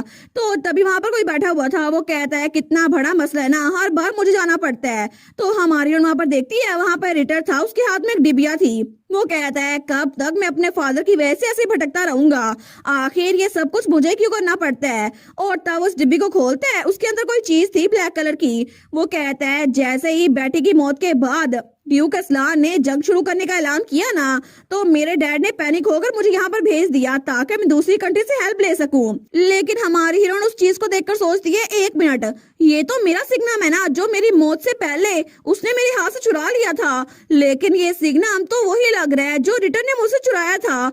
तो इसका मतलब है कि जब किंग ने कहा था मिराकल्स की पावर के लिए या तो 3000 जाने चाहिए या फिर किसी इंसान का सिग्नम जो कि शेप शिफ्टर हो, तो इसका मतलब है कि रिटर इस वक्त जरूर होली स्टेट जा रहा होगा, है ना? और तब वो बग्गी वहीं पर जा रही थी, लेकिन थोड़ी देर बाद ही वो बग्गी एक जगह पे रुकती है। तो रिटर वहां से बाहर निकलने लगता है। वो सोचती है मुझे पता था ये होली स्टेट ही है जहां पर होली एम्पायर के लोग हैं। तो रिटर वहां पे जा रहा था तो वहां पे कुछ प्रीस्ट भी थे। वो कहते हैं इस तरफ चले माय लॉर्ड। लेकिन तभी रिटर जब जाता है ना तो वो एक तहखाना था। वो सोचती है सच में उन लोगों ने सच में होली एम पार्क के साथ मिलकर ये सब कुछ किया था और मेरी मौत के बाद भी ये सब कुछ चलता रहा था। तो तब वो रिटर को देखती है जो कि उस आदमी के पीछे पीछे चल रहा था। तो रिटर कहता है पिछली बार जब मैंने इस जगह को विजिट किया था ना, तब भी मुझे बड़ी अनईजी फीलिंग आ रही थी। आखिर ऐसा क्यों है? ये जगह तो बड़ी अजीब लगती है। तो वो आदमी कहता है ये जगह होली पावर से भरी हुई है, तो जितनी बड़ी डिवाइन एनर्जी यहाँ पर आएगी ना, यहाँ पर बैकलैश भी उतना ही सहना पड़ेगा। और वैसे भी आप में शेप शिफ्टर की पावर है ना, इसी वजह से आपको इतना अजीब महसूस हो रहा है। रिटर कहता है अच्छा, तो इसका मतलब है कि उसे तो बहुत ज्यादा रफ टाइम मिला होगा ना, क्योंकि उसकी पावर बहुत ज्यादा है। तो वो आदमी कहता है बिल्कुल, यहाँ आते ही उसके तो सांस उखड़ना शुरू हो गई थी। उसके लिए यहाँ पे रहना बहुत ज्यादा मुश्किल था, क्योंकि अभी तक के सारे शेप शिफ्टर में वो बहुत ही ज्यादा स्ट्रॉन्ग है, सबसे ज्यादा स्ट्रॉन्ग है। लेकिन तब वो लोग एक दरवाजे के आगे रुकते हैं जिस पर चेन्स लगी हुई थी। तो तब रिटर उस दरवाजे को खोलने लगता है। वो सोचती है ये किसके बारे में बात कर रहे हैं, कौन है यहाँ पर। लेकिन तभी रिटर उस दरवाजे को खोल के अंदर जाता है तो हमारी हीरोइन भी वहां पर देखती है। लेकिन वहां पर जो कोई भी था उसको देखकर बैठी तो बिल्कुल शॉक रह गई थी। वो कहती है क्या एटल? और वहां पे प्रिंस एटल वो जंजीरों में बंधा हुआ था जो कि बाइंडिंग चेन्स थी, और उसके चेहरे पे तो बहुत ज्यादा चोटें लगी हुई थी, जैसे पता नहीं वो कितने सालों से यहाँ पर कैद है। लेकिन हमारी हीरोइन तो उसको देखकर बहुत ही जरा हैरान थी। हमारी बेटी वहां पर एटल को देखकर सोचती है एटल यहाँ पर जंजीरों में क्या कर रहा है, क्योंकि एटल वो तो मेरी मौत से पहले ही मर चुका था मेरी पुरानी लाइफ में। लेकिन आखिर इस बारे में हमें पता कैसे चला कि एटल वो मरा नहीं था, उसको कैद करके रखा गया था। वो सोचती है ऑफ कोर्स एटल की मौत के बारे में बहुत सारी चीजें मशकूक थी, क्योंकि एक वार हीरो जिसने बहुत सारी बैटल्स जीती हैं, अचानक से वो एक असैसिन के हाथों मारा गया, वो भी मिस्टीरियस सर्कमस्टेंसेस में। ऐसा तो हो नहीं सकता था ना। और इसके अलावा उन्हें कभी भी एटल की बॉडी नहीं मिली, तो इसका मतलब है इस सब के पीछे भी स्नेक्स थे। तो वहां पर रिटर कहता है बहुत दिनों बाद मिल रहे हैं एटर, तुम तो आज पहले से भी ज्यादा टेरिबल लग रहे हो। वो सोचती है सच में ये स्नेक्स इतने गिर सकते हैं। तो तब रिटर एटर से कहता है ठीक है, अब तुम यहाँ पे लॉकअप हो तो जरूर तुम अपनी चीजों को मिस कर रहे होगे ना, कि वहां पर कितनी लड़ाइयाँ होती थी और तुम जंग में जाते थे। लेकिन अब से हम तुम्हें जंग में भेजने के लिए बिल्कुल मजबूर नहीं करेंगे। और वैसे भी लोग तो दुनिया के हर एक कोने में तुम्हें ढूंढ रहे हैं, लेकिन किसी को तुम्हारी बॉडी मिल नहीं रही। और वजह तो तुम्हें पता है ना, क्योंकि तुम यहाँ पर कैद हो। लेकिन तभी वो आगे बढ़ता है और हमारे एटल के बाल पकड़ लेता है। वो कहता है तुम स्टूपिड नहीं हो, है ना? देखो सही, यहाँ पर तुम कैद हो और तुम कुछ कर भी नहीं सकते, क्योंकि ये बाइंडिंग चेन्स तुम इनको जरा भी हिला नहीं सकते। लेकिन तब भी एटल घूर के अपने भाई रिटर को देख रहा था, तो रिटर उसकी गोल्डन आइज देखकर बड़ा डर गया था। लेकिन तभी वो एटल का सर जमीन में मारता है। वो कहता है तुम यहाँ पे फंसे हुए हो इतने सारे सालों से, लेकिन फिर भी तुम अपनी शेप शिफ्टर की पावर्स को यूज किए बगैर भी मुझे ऐसे घूर रहे हो। आखिर तुम्हारी हिम्मत कैसे हुई कि मुझे ऐसे घूरो? वैसे भी अभी के लिए तुम यहाँ पर जिंदा हो, लेकिन कुछ साल और जैसे ही तुम्हारी सारी पावर्स हमारे हाथों में आ जाएंगी ना, तो तुम मौत के लिए भीख मांगोगे। तो हमारा एटल उसको देखता है। लेकिन तभी रिटर वो डब्बी खोलता है जिसके अंदर हमारी हीरोइन का सिग्नम था। वो कहता है जल्दी तुम भी बिल्कुल इसकी तरह बन जाओगे। तो एटल कहता है क्या क्या ये एक? वो कहता है बिल्कुल, ये सिग्नम है। तुम्हें पता है ना कि हमारा लालच कभी खत्म नहीं हो सकता, और वैसे भी हमें लगता है तुम्हारे सिग्नम को पाने के लिए हमें थोड़ा टाइम लगेगा। लेकिन इसी वजह से मैंने एक और सिग्नम ले लिया, मेरी एक प्यारी दोस्त का, और हमारी बेटी उसको देख रही थी। लेकिन तभी वो हमारी हीरोइन के बारे में एटल को बता देता है, बेटी। लेकिन बेटी का नाम सुनते ही हमारा हीरो बहुत ज्यादा शॉक हो गया था। वो कहता है क्या तुमने क्या कहा, ये सिग्नम किसका है? लेकिन तभी रिटर मुड़ते हुए कहता है अच्छा, तुम्हें उसका नाम पता है? वेल, हो भी सकता है तुम्हें उसके बारे में पता हो, क्योंकि उसने मुझसे पूछा था कि रात को क्लाउड फॉर्म में उससे कौन मिलने के लिए आता है। लेकिन मैंने उसे झूठ बोल दिया और उसने मेरी बात पे यकीन भी कर लिया। लेकिन एटल के हाथ में जो जंजीरें थी वो थोड़ी थोड़ी करके क्रैक हो रही थी। तो रिटर कहता है लगता है कि तुम अब दोबारा कभी भी उसको देख नहीं सकोगे, क्योंकि वैसे भी वो मरने वाली है, लेकिन मौत के बाद क्या पता तुम उससे मिल पाओ। और तभी इस बात पे हमारे हीरो को इतना गुस्सा आता है, उसके हाथ में वो जंजीरें टूट चुकी थी, और वो खड़ा होते हुए कहता है तुमने मेरी स्टार के साथ क्या किया? और तब वो बहुत जरा गुस्से में आ गया था और उसकी पावर्स बहुत ज्यादा अनलीश हो रही थी। रिटर कहता है ये हो क्या रहा है, चेन्स टूट कैसे गई? तो वो होली प्रीस्ट कहता है ये चेन्स ये तो ना टूटने वाली थी, आखिर ये कैसे हो गया? लेकिन तब हमारा एटल वो तो कहता है वो इकलौती इंसान थी जिसने हमेशा मेरे से अच्छे से बात की। जब भी मैं उससे मिलने के लिए जाता था तो हमेशा मेरी तरफ प्यार से देखती थी। वो कभी भी मुझ पे गुस्सा नहीं करती थी और ना ही उसने मुझे कभी बातें सुनाई। वो मेरी स्टार थी जो कि हमेशा मेरी तरफ वाम से देखती थी। लेकिन तुम्हारी हिम्मत कैसे हुई कि तुमने उसके साथ ये सब कुछ किया? और तभी उसकी आंखों में आंसू भी आ रहे थे। लेकिन तब वो पूरी की पूरी जगह वो टूटने लगती है और तभी हमारा एयरटेल वो ड्रैगन वाली फॉर्म में आ चुका था और काबू से बाहर हो गया था। लेकिन उसकी वजह से वहां पर हर एक चीज टूट फूट रही थी तो सारे वहां से भागने लगते हैं। रिटर कहता है डैम इट, तो वो दूसरा कहता है जल्दी करो, हिज होलीनेस को बताओ कि ड्रैगन आउट ऑफ कंट्रोल हो गया है। तो हमारी हीरोइन उसको देखती है, वो सोचती है एयरटेल ये सब कुछ कैसे हो गया, और एयरटेल मुझे उसके पीछे जाना होगा। और तब बाहर एयरटेल वो तो हर जगह तबाही मचा रहा था, उसकी पावर्स आउट ऑफ कंट्रोल हो गई थी जिसकी वजह से हर तरफ तबाही तबाही थी। तो हमारी बेटी सोचती है ये सब कुछ तो मुझे स्क्विरल कॉन्स्टलेशन ने पहले दिखाया था, तो इसका मतलब है मेरी मौत के बाद जब मुझे स्क्विरल शिफ्टर ने बताया था दुनिया तबाह हो रही है, और तब मुझे सिर्फ आसमान में एक सुनहरी लाइट नजर आई थी, तो मतलब वो एयरटेल था जिसकी आंखें गोल्डन थी, वो मुझे नजर आ रही थी। लेकिन तब एयरटेल वो तो ड्रैगन वाली फॉर्म में बड़ा उदास था। वो कहता है क्या मतलब इस दुनिया का, अगर इसमें स्टार ना हुई तो क्या फायदा इस दुनिया का। तो हमारी ने उसके पास थी, वो सोचती है क्या, तो एयरटेल वो रोते हुए कहता है मॉम हमेशा ठीक थी, वो तो हमेशा कहा करती थी बिल्कुल एक कर्स की तरह। उन्होंने कहा था कि ब्लैक ड्रैगन जिसके साथ ट्विस्टेड एनर्जी होती है वो दुनिया में तबाही लाता है, और आखिर में मेरी मॉम के अल्फाज बिल्कुल सच साबित हुए। जब मैं बच्चा था तब भी मैं बिल्कुल किसी काम का नहीं था, और अभी भी मैं स्टार को बचा नहीं सका। आखिर में इस दुनिया की तबाही मेरे हाथों से ही आई। लेकिन तब हमारी बेटी वो कहती है नहीं एयरटेल ये सच नहीं है, तुम कभी भी दूसरों के लिए तबाही नहीं लाते, तुम तो बहुत ज्यादा काइंड हो, प्लीज एयरटेल तुम एक डिजास्टर नहीं हो। लेकिन तब उसको काम डाउन करने की कोशिश कर रही थी। वो कहती है प्लीज एयरटेल रोना बंद करो, और एयरटेल वो तो उसके ख्वाब में बार बार रो ही जा रहा था। लेकिन तभी हमारी हीरोइन वो अपनी नींद से उठती है, वो कहती है क्या सच में, उसको तो बहुत ज्यादा सांस चढ़ा हुआ था। वो सोचती है ये सब कुछ हो चुका है। वो कहती है एयरटेल, और खिड़की से बाहर देखती है। लेकिन तभी वो उठ के बैठी थी और बाहर से कोई उड़ के उसकी तरफ आ रहा था। वो सोचती है मुझे अभी जाना होगा एयरटेल के पास, अभी की अभी, लेकिन पहले मुझे काल से बात करनी चाहिए, इसके जरिए मैं एयरटेल तक पहुंच सकती हूँ। तो तभी वहां पर कोई आता है जिसके पंख वहां पे गिर रहे थे। तो बेटी वहां पर देखती है तो वहां पे वही स्क्विरल शिफ्टर था। वो कहती है क्या ये ईगल शिफ्टर यहाँ पर क्या कर रहा है, और वो ईगल शिफ्टर अपनी इंसानी फॉर्म में उसके सामने खड़ा था। लेकिन तब वो ईगल शिफ्टर भी बड़ा घबराया हुआ था। तो हमारी हीरोइन सोचती है क्या ये फिर से मुझे किडनैप करने के लिए आया है। वो थोड़ा घबरा गई थी। वो सोचती है मुझे पहले ही कालीतूत से लान की पावर ले लेनी चाहिए थी, अगर मुझे पता होता ये होने वाला है। लेकिन तभी वो ईगल शिफ्टर कहता है लेडी बेटी, तो हमारी हीरोइन उसको देखती है, वो कहता है मैं यहाँ पर आपको पकड़ने के लिए नहीं आया, इसी वजह से आपको मुझसे डरने की जरूरत नहीं है। तो हमारी उन कहती है फिर तुम यहाँ पर क्या कर रहे हो। लेकिन तभी वो कहता है अभी टाइम नहीं है एक्सप्लेन करने का, मैं आपको रास्ते में बता दूंगा। तो तब दरवाजा खुलता है और वहां पे कोई आता है। वो कहता है मुझे पता था कुछ अजीब है, और वो था कार्लितूस जो कि बड़ा गुस्से में वहां आ रहा था। वो कहता है मुझे लगा ही था कि कोई चीज बुशी टेल के इर्द गिर्द मंडला रही है, और वो कोई और नहीं तुम ही थे। और तब तो उसको इतना गुस्सा आता है, वो अपनी मुट्ठी बंद करता है और धड़ाम से उसके मुंह पे मारता है। लेकिन थोड़ी देर बाद वो थोड़ा शांत हुआ था। वो कहता है अच्छा तो ये होली एम्पायर से आया है, लेकिन तब तक उसने उस ईगल शिफ्टर को बांध दिया था। वो कहता है इतना अंधेरा था मैं तो बता नहीं सकता था ये कौन है। तो बेटी कहती है तुमने उसे बिना कोई बात किए मारना शुरू कर दिया, तो यही होना था। तो कालीतूस कहता है कम ऑन ये बात सच नहीं है, वैसे भी इम्पोर्टेंट डिटेल्स तो उसने अभी तक मुझे बताई नहीं, और वैसे भी मैं इसको रैप अप करने में बिल्कुल क्लोज था, बिल्कुल कुछ ही पंचेस में। और तब वो फिर से उसको पकड़ लेता है और फिर से उसकी धुलाई शुरू कर देता है। वो कहता है तुम्हारी हिम्मत कैसे हुई मेरी बहन को किडनैप करने की। लेकिन बेटी वो उसको को देखी जा रही थी, तो वो अपने भाई को रोकती है। वो कहती है काल रुको सही। तो कालीतूस कहता है तुम्हें इसकी साइड लेने की जरूरत नहीं है, इसलिए तुम्हें किडनैप करने की कोशिश की थी।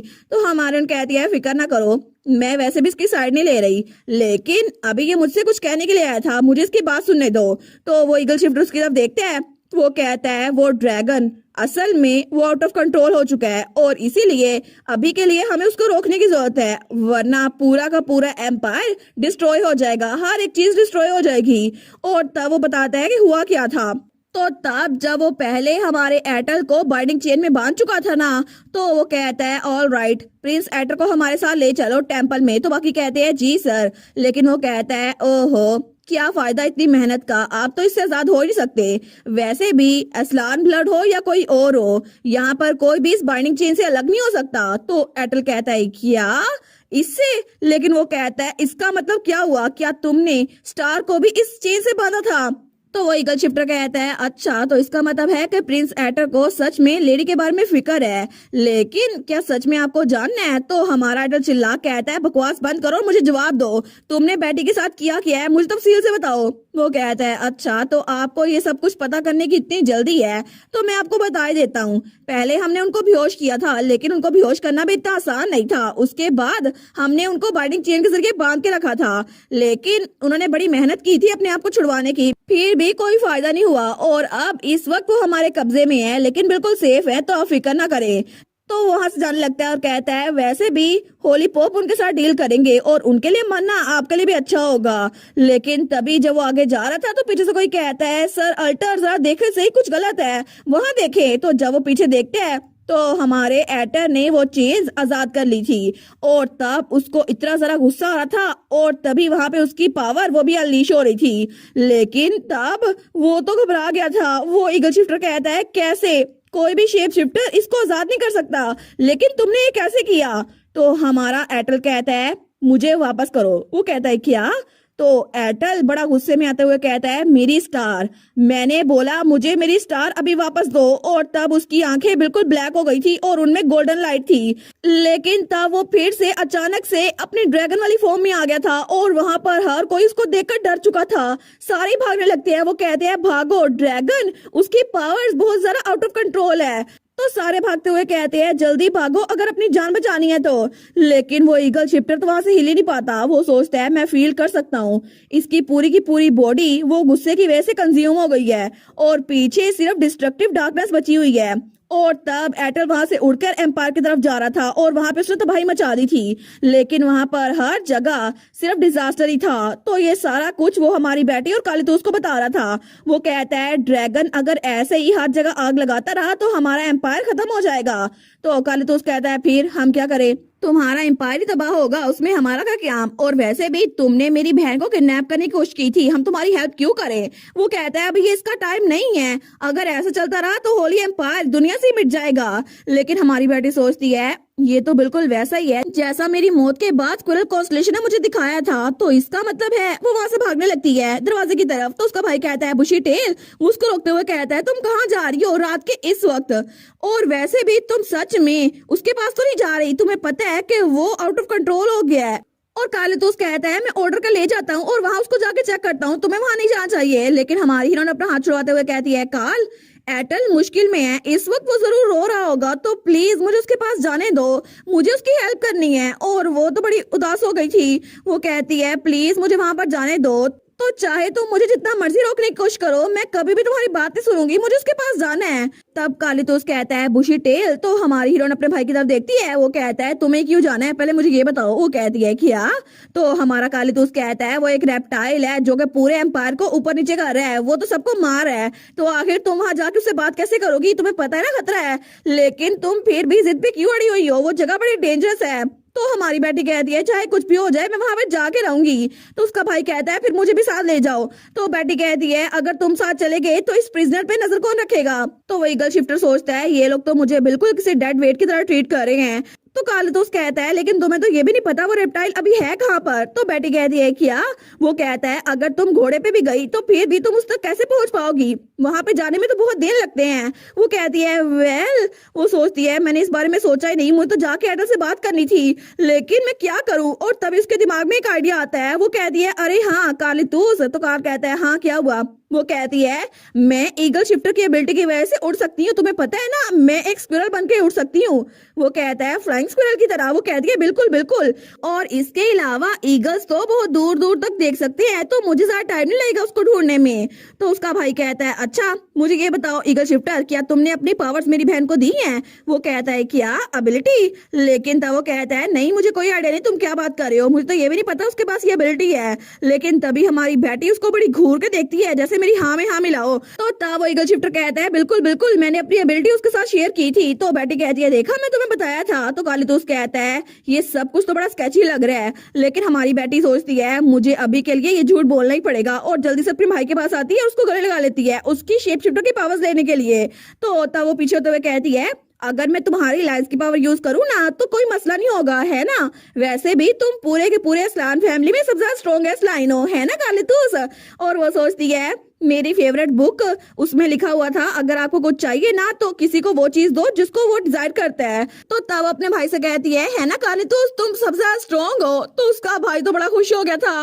वो कहता है बुशी टेल वो सच में मेरे पास आई, उसने मुझे गले लगाया जैसे बचपन में मुझे गले लगाया करती थी, और उसने कहा मैं सबसे ज्यादा स्ट्रॉन्ग हूँ। वो कहता है ठीक है बिल्कुल, फादर से भी ज्यादा स्ट्रॉन्ग मैं हूँ, और वो रेप्टाइल तो बिल्कुल मजाक होगा तुम्हारे सामने। लेकिन बेटी उसकी पूरी बात सुनती कर जाते हुए कहती है मैं चलती हूँ, और प्लीज इस ईगल शिफ्टर पे नजर रखना। और उसके बाद वहां से निकल गई थी। लेकिन उसका भाई कहता है क्या अच्छा ठीक है, अब मेरी पावर ले तो गई हो। लेकिन वो सोचता है ये तो हमेशा जल्दबाजी में रहती है, पता नहीं इसको किस बात की इतनी जल्दी होती है। लेकिन तभी वो उस ईगल शिफ्टर की तरफ देखता है और उसकी तरफ मुड़ते हुए कहता है अच्छा तो अब तुम्हारी बारी, मुझे ये बताओ कि तुमने क्या सच में अपनी पावर मेरी बहन को दी थी। वो कहता है बिल्कुल ऐसा हुआ था। लेकिन कालीतूस कहता है इसका मतलब है कि तुमने बुशी टेल को टच किया था। तो वो सोचता है अच्छा तो पावर इस तरह वर्क करती है। वो कहता है बिल्कुल मैंने किया था। तो कालीतूस कहता है तुमने सच में किया था। वो कहता है बिल्कुल। लेकिन कालीतूस कहता है अच्छा मुझे ये बताओ तुमने मेरी बहन के साथ हाथ मिलाया था या उसको गले लगाया था। वो कहता है क्या। तो कालीतूस कहता है मैं जो पूछ रहा हूँ मुझे वो बताओ। तो वो ईगल शिफ्टर सोचता है आखिर हो क्या रहा है, इसको किस बात पे इतना गुस्सा आ रहा है। लेकिन कालीतूस कहता है जरा जल्दी करके मुझे बताओ ताकि मुझे पता चले कि मुझे तुम्हारी बॉडी का कौन सा पार्ट तोड़ना है। अगर तुमने सिर्फ बुशी टेल से हाथ मिलाया हो तो मैं तुम्हारे हाथ तोड़ूंगा, लेकिन अगर तुमने मेरी बहन को गले लगाया था ना तो मैं तुम्हें पूरा का पूरा ही तोड़ दूंगा। और तब वो ईगल शिफ्टर से डर गया था। वो सोचता है इसकी आंखों के साथ जरूर कोई मसला है। लेकिन तभी वहां पर थोड़ी देर बाद सिर्फ हमारे कालीतूस के उस ईगल शिफ्टर को मारने की आवाज आ रही थी, और अपना सारा का सारा गुस्सा वो इस ईगल शिफ्टर पे निकाल रहा था। हमारी बेटी जैसे ही उस जगह से बाहर निकलती है ना तो वो इधर उधर कुछ ढूंढती है। तो वो सोचती है मैंने कालीतूस से कह तो दिया मैं यहाँ से खुद ही मैनेज कर लूंगी, लेकिन आखिर मैं एटल को कैसे ढूंढूं।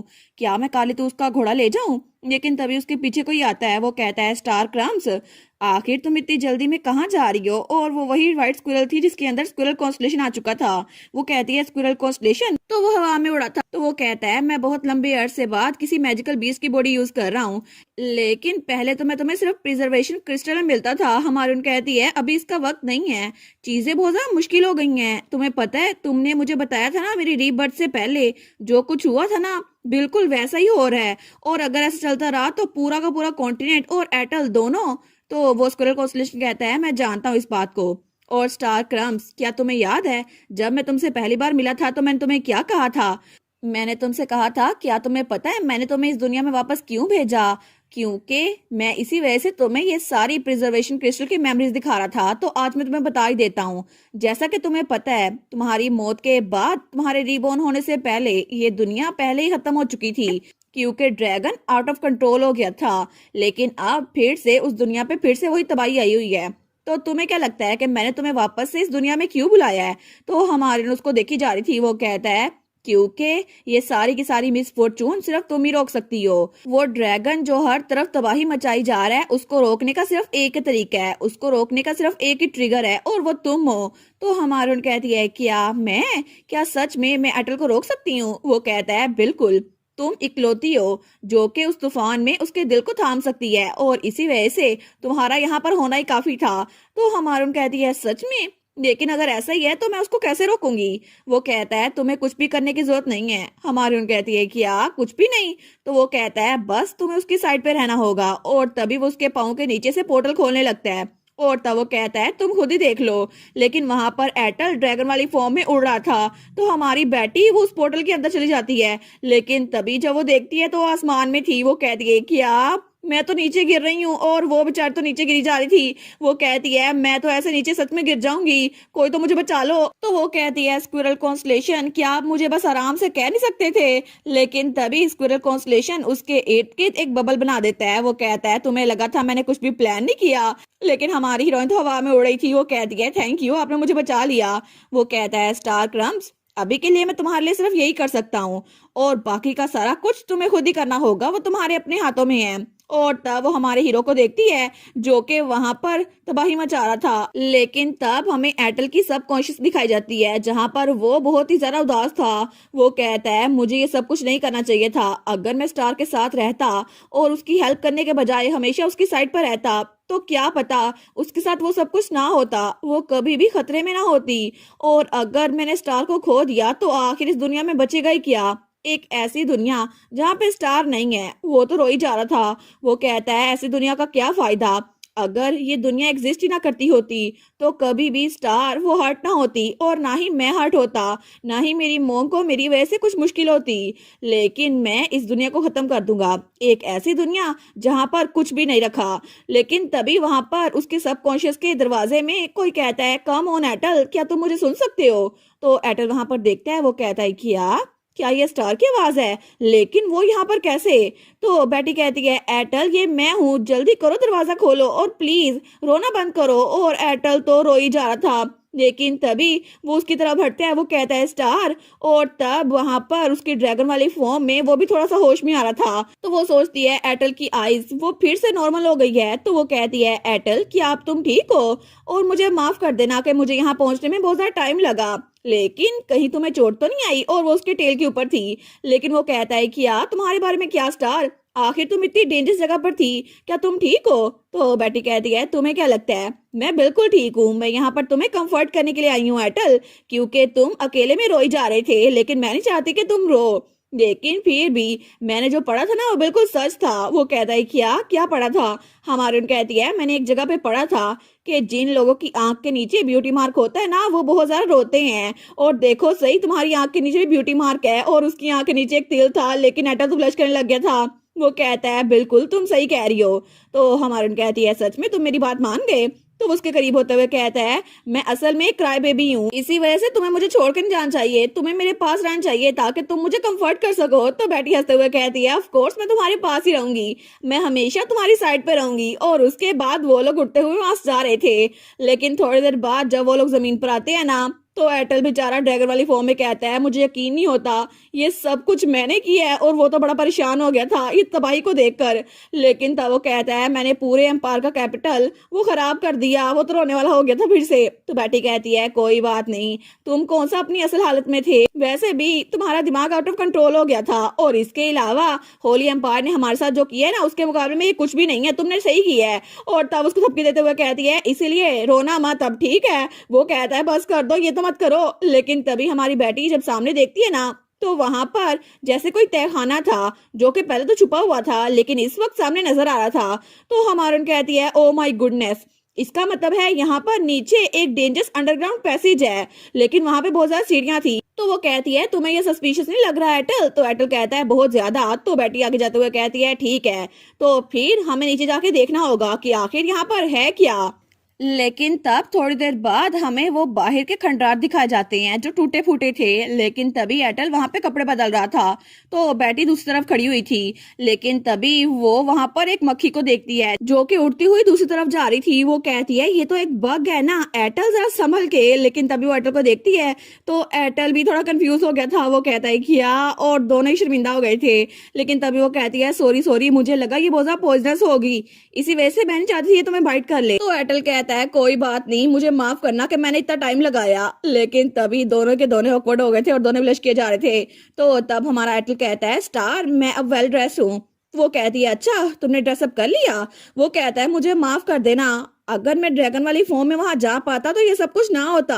वो कहती है कोई बात नहीं, वैसे भी ड्रैगन के साइज के हिसाब से वो दरवाजा छोटा था, लेकिन अच्छा हुआ ना हमें यहाँ पर तुम्हारे साइज के हिसाब से कपड़े मिल गए और अब तुम शिफ्ट भी कर पा रहे हो। वो कहता है बिल्कुल मुझे पता है। लेकिन तभी वो दोनों कहते हैं ठीक है अब हम अंदर चलते हैं और अंदर जाके देखते हैं कि इस बार यहाँ पर है क्या। और थोड़ी देर बाद वो लोग वहां पर उस टनल के अंदर जा रहे थे। लेकिन दोनों वहां पर देखते हैं तो हमारे सोचती है यहाँ पर तो इतने ज्यादा फैंसी कपड़े मिल गए और ये सीक्रेट टनल, ऐसा लगता है कि ये एम्पायर के हायर अप्स यूज करते थे। लेकिन तभी जब वो सामने देखती है ना वो कहती है कि यहाँ पर तो एक दरवाजा है और वहां पे एक दरवाजा था जिसके ऊपर चेन लगी हुई थी। वो कहती है एटल मुझे लगता है कि इसकी दूसरी तरफ जरूर कुछ खास होगा, देखो सही ये चेन और ये लॉक। वो कहता है बिल्कुल मुझे भी ऐसा लगता है। लेकिन इसके ऊपर तो लॉक लगा हुआ है ना, हम इसको कैसे खोलेंगे? और ऐसा लगता है कि ये बाइंडिंग चेन है तो मैं भी इसको तोड़ नहीं सकता। वो कहती है कोई बात नहीं, तुम इसको अनलॉक नहीं कर सकते तो मैं इसको स्मैश कर दूंगी। और तभी वो अपनी पावर की वजह से उसको एक ही दम तोड़ देती है।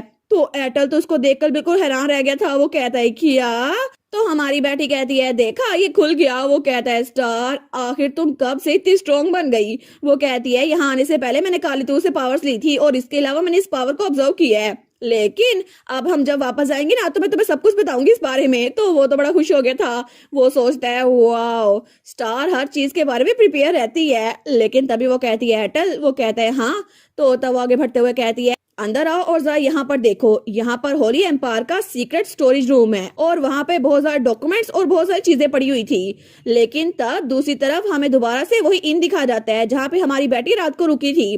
तो कालीतूस कहता है कि सब लोग आ गए और थैंक यू इतने शॉर्ट नोटिस पे यहाँ आने के लिए, लेकिन यहाँ पर हम लोग अभी जाएंगे एम्पायर पे हमला करेंगे क्योंकि मेरी बहन वहां पर गई है और वो ईगल शिफ्टर वहां पर उस पिंजरे में कैद था। लेकिन तब वो कहता है बुशी टेल ने कहा था वो खुद ही ठीक रहेगी, फिर भी हमें सबसे पहले होरी एम्पायर जाना होगा ताकि मैं उसको प्रोटेक्ट कर सकूं और हमें जरा जल्दी करनी होगी। लेकिन तभी वो नाइट्स कहते हैं क्या सर कालीतू जरा ऊपर तो देखें। वो कहता है क्या ऊपर क्या है? लेकिन जैसे वो ऊपर देखते हैं तो वहां से हमारी बेटी कहती है काल मैं आ गई। और वहां पे हमारा हीरो एटल वो ड्रैगन फॉर्म में था और बेटी उसके ऊपर थी। तो वो कहती है देखा मैं सही सलामत वापस आ गई और उसके साथ ही स्नो स्टॉर्म भी थी।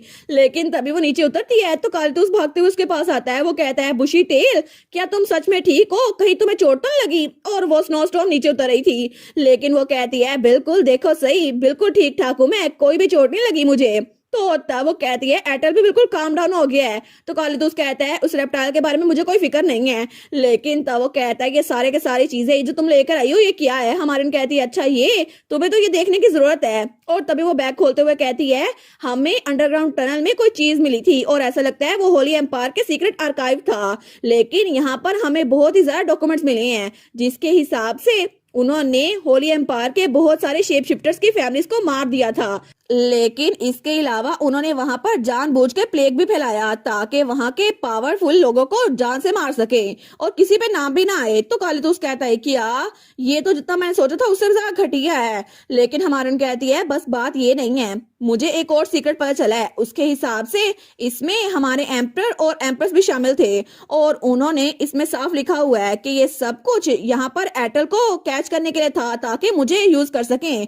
और इसमें लिखा हुआ है किंगडम और एम्पायर हमारे सिग्नम को आपस में बांट लेते। तो कालीतूस कहता है कि बांट लेते, वो बास्टर्ड्स उनको क्या लगता है कि हम कोई प्रॉपर्टी हैं? लेकिन तभी वो बेटी के हाथ से वो डॉक्यूमेंट लेता है और कहता है जरा मुझे दिखाओ इसमें एग्जैक्टली लिखा क्या हुआ है कि वो उस रेप्टाइल को कैसे पकड़ते। लेकिन तभी वहां पर वो पूरी लाइन पढ़ता है एक बार लेडी बेटी उसको हमने कैप्चर कर लिया तो हम उसको हॉस्टेज के तौर पे यूज करेंगे प्रिंस एटर को मैनिपुलेट करने के लिए। तो बेटी कहती है अच्छा, लेकिन आगे लिखा हुआ था क्योंकि वो उनमें रोमांटिक इंटरेस्ट रखते हैं। तो पीछे से एटल जो कपड़े बदल रहा था वो फ्रीज हो गया था। तो कालीतूस कहता है क्या रोमांटिक इंटरेस्ट? तो हमारा हीरो तो बहुत ज्यादा डर गया था। तो कालीतूस उस डॉक्यूमेंट को मरोड़ते हुए कहता है ओए रेप्टाइल जरा मेरी तरफ देखो, तुमने कहा था कि तुम्हें वो बिल्कुल बहनों की तरह लगती है, तो आखिर अब इसमें ये क्यों लिखा है कि तुम्हारा उसकी तरफ रोमांटिक इंटरेस्ट है? तो तब उसको मारने के लिए आगे बढ़ता है तो बेटी उसको रोकती है। वो कहती है कालीतूस रुको सही। तो बेचारा एटर कुछ बोल ही नहीं पाता। वो कहती है अभी के लिए ये इंपॉर्टेंट नहीं है, इसको हम बात कर रखेंगे। अभी के लिए मैं तुम्हें ये बता देती हूँ ये डॉक्यूमेंट बहुत ज्यादा इंपॉर्टेंट है क्योंकि अभी हमें किंग का ट्रायल भी लेना है और उसके लिए हमें एविडेंस चाहिए थे और अब ये एविडेंस बिल्कुल जरूरी होंगे और ये डॉक्यूमेंट इसके जरिए हम किंग को बहुत बड़ी सजा दे सकते हैं और अब तो वो बच नहीं सकता है ना। और तब स्माइल करते हुए कहती है क्योंकि जो डॉक्यूमेंट्स हमें चाहिए थे ना वो हमें मिल गए हैं तो अब वो स्नेक्स वो कभी भी हमसे बच के नहीं जा सकते। तो कालीतूस कहता है बिल्कुल तुम ठीक कह रही हो। और इस तरह हमारी बेटी ने बात ही बदल दी थी और उसने एटल तक बात आने नहीं दी थी, वरना बेचारा एटल आज तो नहीं बचता था कालीतूस के हाथों। हमें थोड़ी देर बाद शाम का सीन दिखा जाता है जहाँ पे सारे के सारे नाइट्स खड़े हुए थे। लेकिन तभी एक नाइट हमारी हीरोइन के पास आता है और कहता है माय लेडी मैं आपके लिए कोई स्टूल लेके आया हूँ। वो कहती है थैंक यू सो मच और तब वो सूप पीते हुए सोचती है कितना डिलीशियस है ना। लेकिन तभी वो देखती है तो एटल दूर बैठा सूप पी रहा था, उसके पास कोई भी नहीं था। वो सोचती है क्या एटल सबसे इतना दूर क्यों बैठा हुआ है और वो थोड़ा उदास भी लग रहा था। वो सोचती है अरे हाँ ये इसलिए है क्योंकि सब लोग उसकी आंखों से डरते हैं। तो एयरटेल ने उनसे कहा था सॉरी, जैसे ही हम लोग कैपिटल पहुंचेंगे ना मैं ब्लाइंड फोल्ड ढूंढूंगा। लेकिन वो सोचती है एक सेकंड, इसकी आंखों के नीचे जरूर कुछ है, जैसे ये बहुत ज्यादा थका हुआ है, लगता है कि डार्क सर्कल बहुत ज्यादा बुरे है, जितना मैं सोचा था उससे भी ज्यादा ये थका हुआ है। तो वो सोचती है मैं ऐसे इसको रहने नहीं दे सकती, मुझे इसको फील बेटर करवाना ही होगा। और थोड़ी देर बाद वो स्क्विरल वाली फॉर्म में वहां से आगे भाग रही थी और तभी वो हमारे एयरटेल के पास आती है। तो तब उसके हाथ में बहुत सारे नट्स थे। तो एयरटेल कहता है कि वो तो बड़ा हैरान था, लेकिन तभी हमारी हीरोइन तो अपने हाथ में छोटे छोटे नट्स लेकर आई थी। वो कहता है स्टार, लेकिन तब वो सारे के सारे नट्स उसके सामने फेंक देती है। वो कहता है ये सब कुछ क्या है, क्या तुमने ये सब कुछ मेरे लिए पिक किया था? हमारी कहती है कुक, और तब वो स्माइल करती है। लेकिन तब एयरटेल तो बड़ा खुश हो गया था। वो सोचता है स्टार तू मेरे लिए ये लेके आई? वो कहता है थैंक यू सो मच, ये तो खाने के लिए बहुत ज्यादा प्रीशियस है, मैं इनको संभाल के रखूंगा। तो बेटी अपनी स्क्विरल वाली फॉर्म में कहती है नहीं नहीं इसको खा लो, मैं तुम्हारे खाने के लिए लेके आई हूँ। लेकिन वो तो उससे कही जा रही थी इसको खा लो। तो तभी दूर से कालीतूस वहां पर आ रहा था। तो वो कह रहा है कि आखिर यहाँ पर क्या हो रहा है। वो जल्दी से उसके पास आता है और कहता है ओए तुम रेप्टाइल, मैंने कहा मेरी बहन से दूर हो जाओ, अभी मैं एक सेकंड के लिए यहाँ से दूर किया गया, तुम वापस से उसके साइड पर आ गए। तो तब वो चिल्लाई जा रहा था। वो कहता है मैंने तुम्हें कहा ना मेरी बहन से 100 मीटर दूर है ना। तो अटल कहता है फिर तो मैं कैंप साइड छोड़ के चला जाऊंगा। वो कहता है ठीक है तो चले जाओ। लेकिन तभी बैठी अपने भाई के कान की आवाज आती है और चिल्ला के आती है अटल से दूर हो। तो उसका भाई कहता है बुशी टेल, हमेशा तुम उसी की साइड क्यों लेती हो? और मुझे पता है मैंने भी अपना काम किया है, मैं तो ईगल पे नजर रख रहा था जब सारे खाना खा रहे थे। तो हमारे सोचती है अरे हाँ मुझे तो उस ईगल से भी कुछ बात करनी थी। तो तब वहां जाने लगती है। लेकिन उसका भाई कह रहा है कि ये कहाँ पर चली? वो कहता है बुशी टेल कहाँ जा रही हो? तो वो जाते हुए कहती है मैं ईगल शिफ्टर से बात करने के लिए जा रही हूँ। लेकिन तब काली दोस्त कहता है ये तो हमेशा इधर उधर भागती रहती है। और तभी उसकी नजर हमारे एयरटेल के हाथ में जो नट्स थे ना उस पर पड़ती है। वो कहता है ओए ये सारे के सारे मुझे दे दो। तो एयरटेल कहता है नहीं स्टार ने ये मुझे दिए हैं। तो तब वो तो उसके हाथ पे ही काटने लग जाता है। वो कहता है इसीलिए मैंने कहा है मुझे चाहिए ये, अभी मुझे दे दो। और तब दूसरी तरफ हमारी बेटी वो इस ईगल शिफ्टर के सामने पहुंची थी। तो वो कहती है स्टू कैसा लगा तुम्हें अल्टर रेमन? और तब उसके सामने थी। वो कहती है क्योंकि तुम इकलौते शेप शिफ्टर बचे हो पूरे एम्पायर में, क्योंकि डॉक्यूमेंट जो मुझे मिले हैं उसके हिसाब से एम्पायर में हर एक शेप शिफ्टर फैमिली को मार दिया गया था। लेकिन तुम आखिर किसी ऐसे के लिए काम क्यों करोगे जिसने तुम्हारी अपनी फैमिली को मार डाला? तो वो कहता है वो मारा नहीं गया था, असल में वो एक सैक्रिफाइस थी जो कि एम्पायर के फ्यूचर के लिए थी। और इसी वजह से मैं होली पॉप के साथ था, क्योंकि हमारी सैक्रिफाइस की वजह से उनकी पावर इंक्रीज होगी और एम्पायर में ऑर्डर मेंटेन रहेगा। लेकिन तुम ऐसी बात कभी नहीं समझ सकती, क्योंकि तुम कभी भी किसी के लिए कुछ नहीं कर सकती। तो हमारन कहती है तुम बिल्कुल ठीक कह रहे हो, मैं ये सारी बकवास बिल्कुल नहीं समझ सकती और ना ही मुझे समझनी है। लेकिन अब मुझे समझ आ गया है कि हाई पॉप इतनी मीनिंगलेस डेथ क्यों मरा था। तो वो कहता है कि तुम क्या बात कर रही हो? वो तो परेशान हो गया था। वो कहता है तुम्हारा कहने का मतलब है हाई पॉप वो मर चुकी है? तो हमारन कहती है बिल्कुल, जब मैं एडर के साथ वापस आ रही थी ना तब मुझे नजर आया। होली पॉप तो सबसे पहले वहां से भाग निकला था, लेकिन तब एक बिल्डिंग के नीचे आने की वजह से उसकी मौत हो गई। लेकिन जो घड़ा वो दूसरों के लिए खोता ना उसी के नीचे खुद ही आ गया और इसीलिए अच्छा हुआ उसने सबकी जान ली तो उसकी जान भी चली गई। लेकिन तब वो शेप शिफ्टर को वहीं पर छोड़कर जाते हुए कहती है आप तुम्हारा हिज होलीनेस वो तुम्हें प्रोटेक्ट करने के लिए बचा नहीं है, तो उम्मीद करती हूँ तुम खामोश रहोगे और किंगडम में हमारे साथ चलोगे। लेकिन तब पीछे वो ईगल शिफ्टर तो बिल्कुल शौक रह गया था। वो सोचता है नहीं ये नहीं हो सकता, अगर एम्पायर में ये सब कुछ खत्म हो गया है तो आखिर मेरी जिंदगी का मकसद क्या बचा? और वो तो बड़ा परेशान था। लेकिन तब दूसरी तरफ हमें वो कमरा दिखा जाता है जहाँ पे रॉयल फैमिली को रखा हुआ था। तो एम्पर तो चेयर नीचे फेंकते हुए कहता है आखिर क्या मसला है, पूरा दिन हो गया है हमें यहाँ पे कैद हुए हुए। तो क्वीन कहती है please calm down your majesty. तो किंग कहता है आखिर मैं काम डाउन कैसे हो जाऊं? वो सोल्जर्स हमारी सारी बातें सुन सकती हैं, लेकिन तुम कह रही हो मैं काम डाउन हो जाऊं? और वो पोप भी किसी काम का नहीं है। लेकिन रिटर वो तो आराम से दूसरी साइड पे बैठा हुआ था, लेकिन उसका फादर तो चिल्लाए जा रहा था। तो रिटर सोचता है मुझे लगता है उम्मीद की कोई किरण बाकी नहीं बची, अगर मैं पहले ही अपने फादर से थ्रोन छीन लेता तो ये सब कुछ मैं खुद ही हैंडल करता।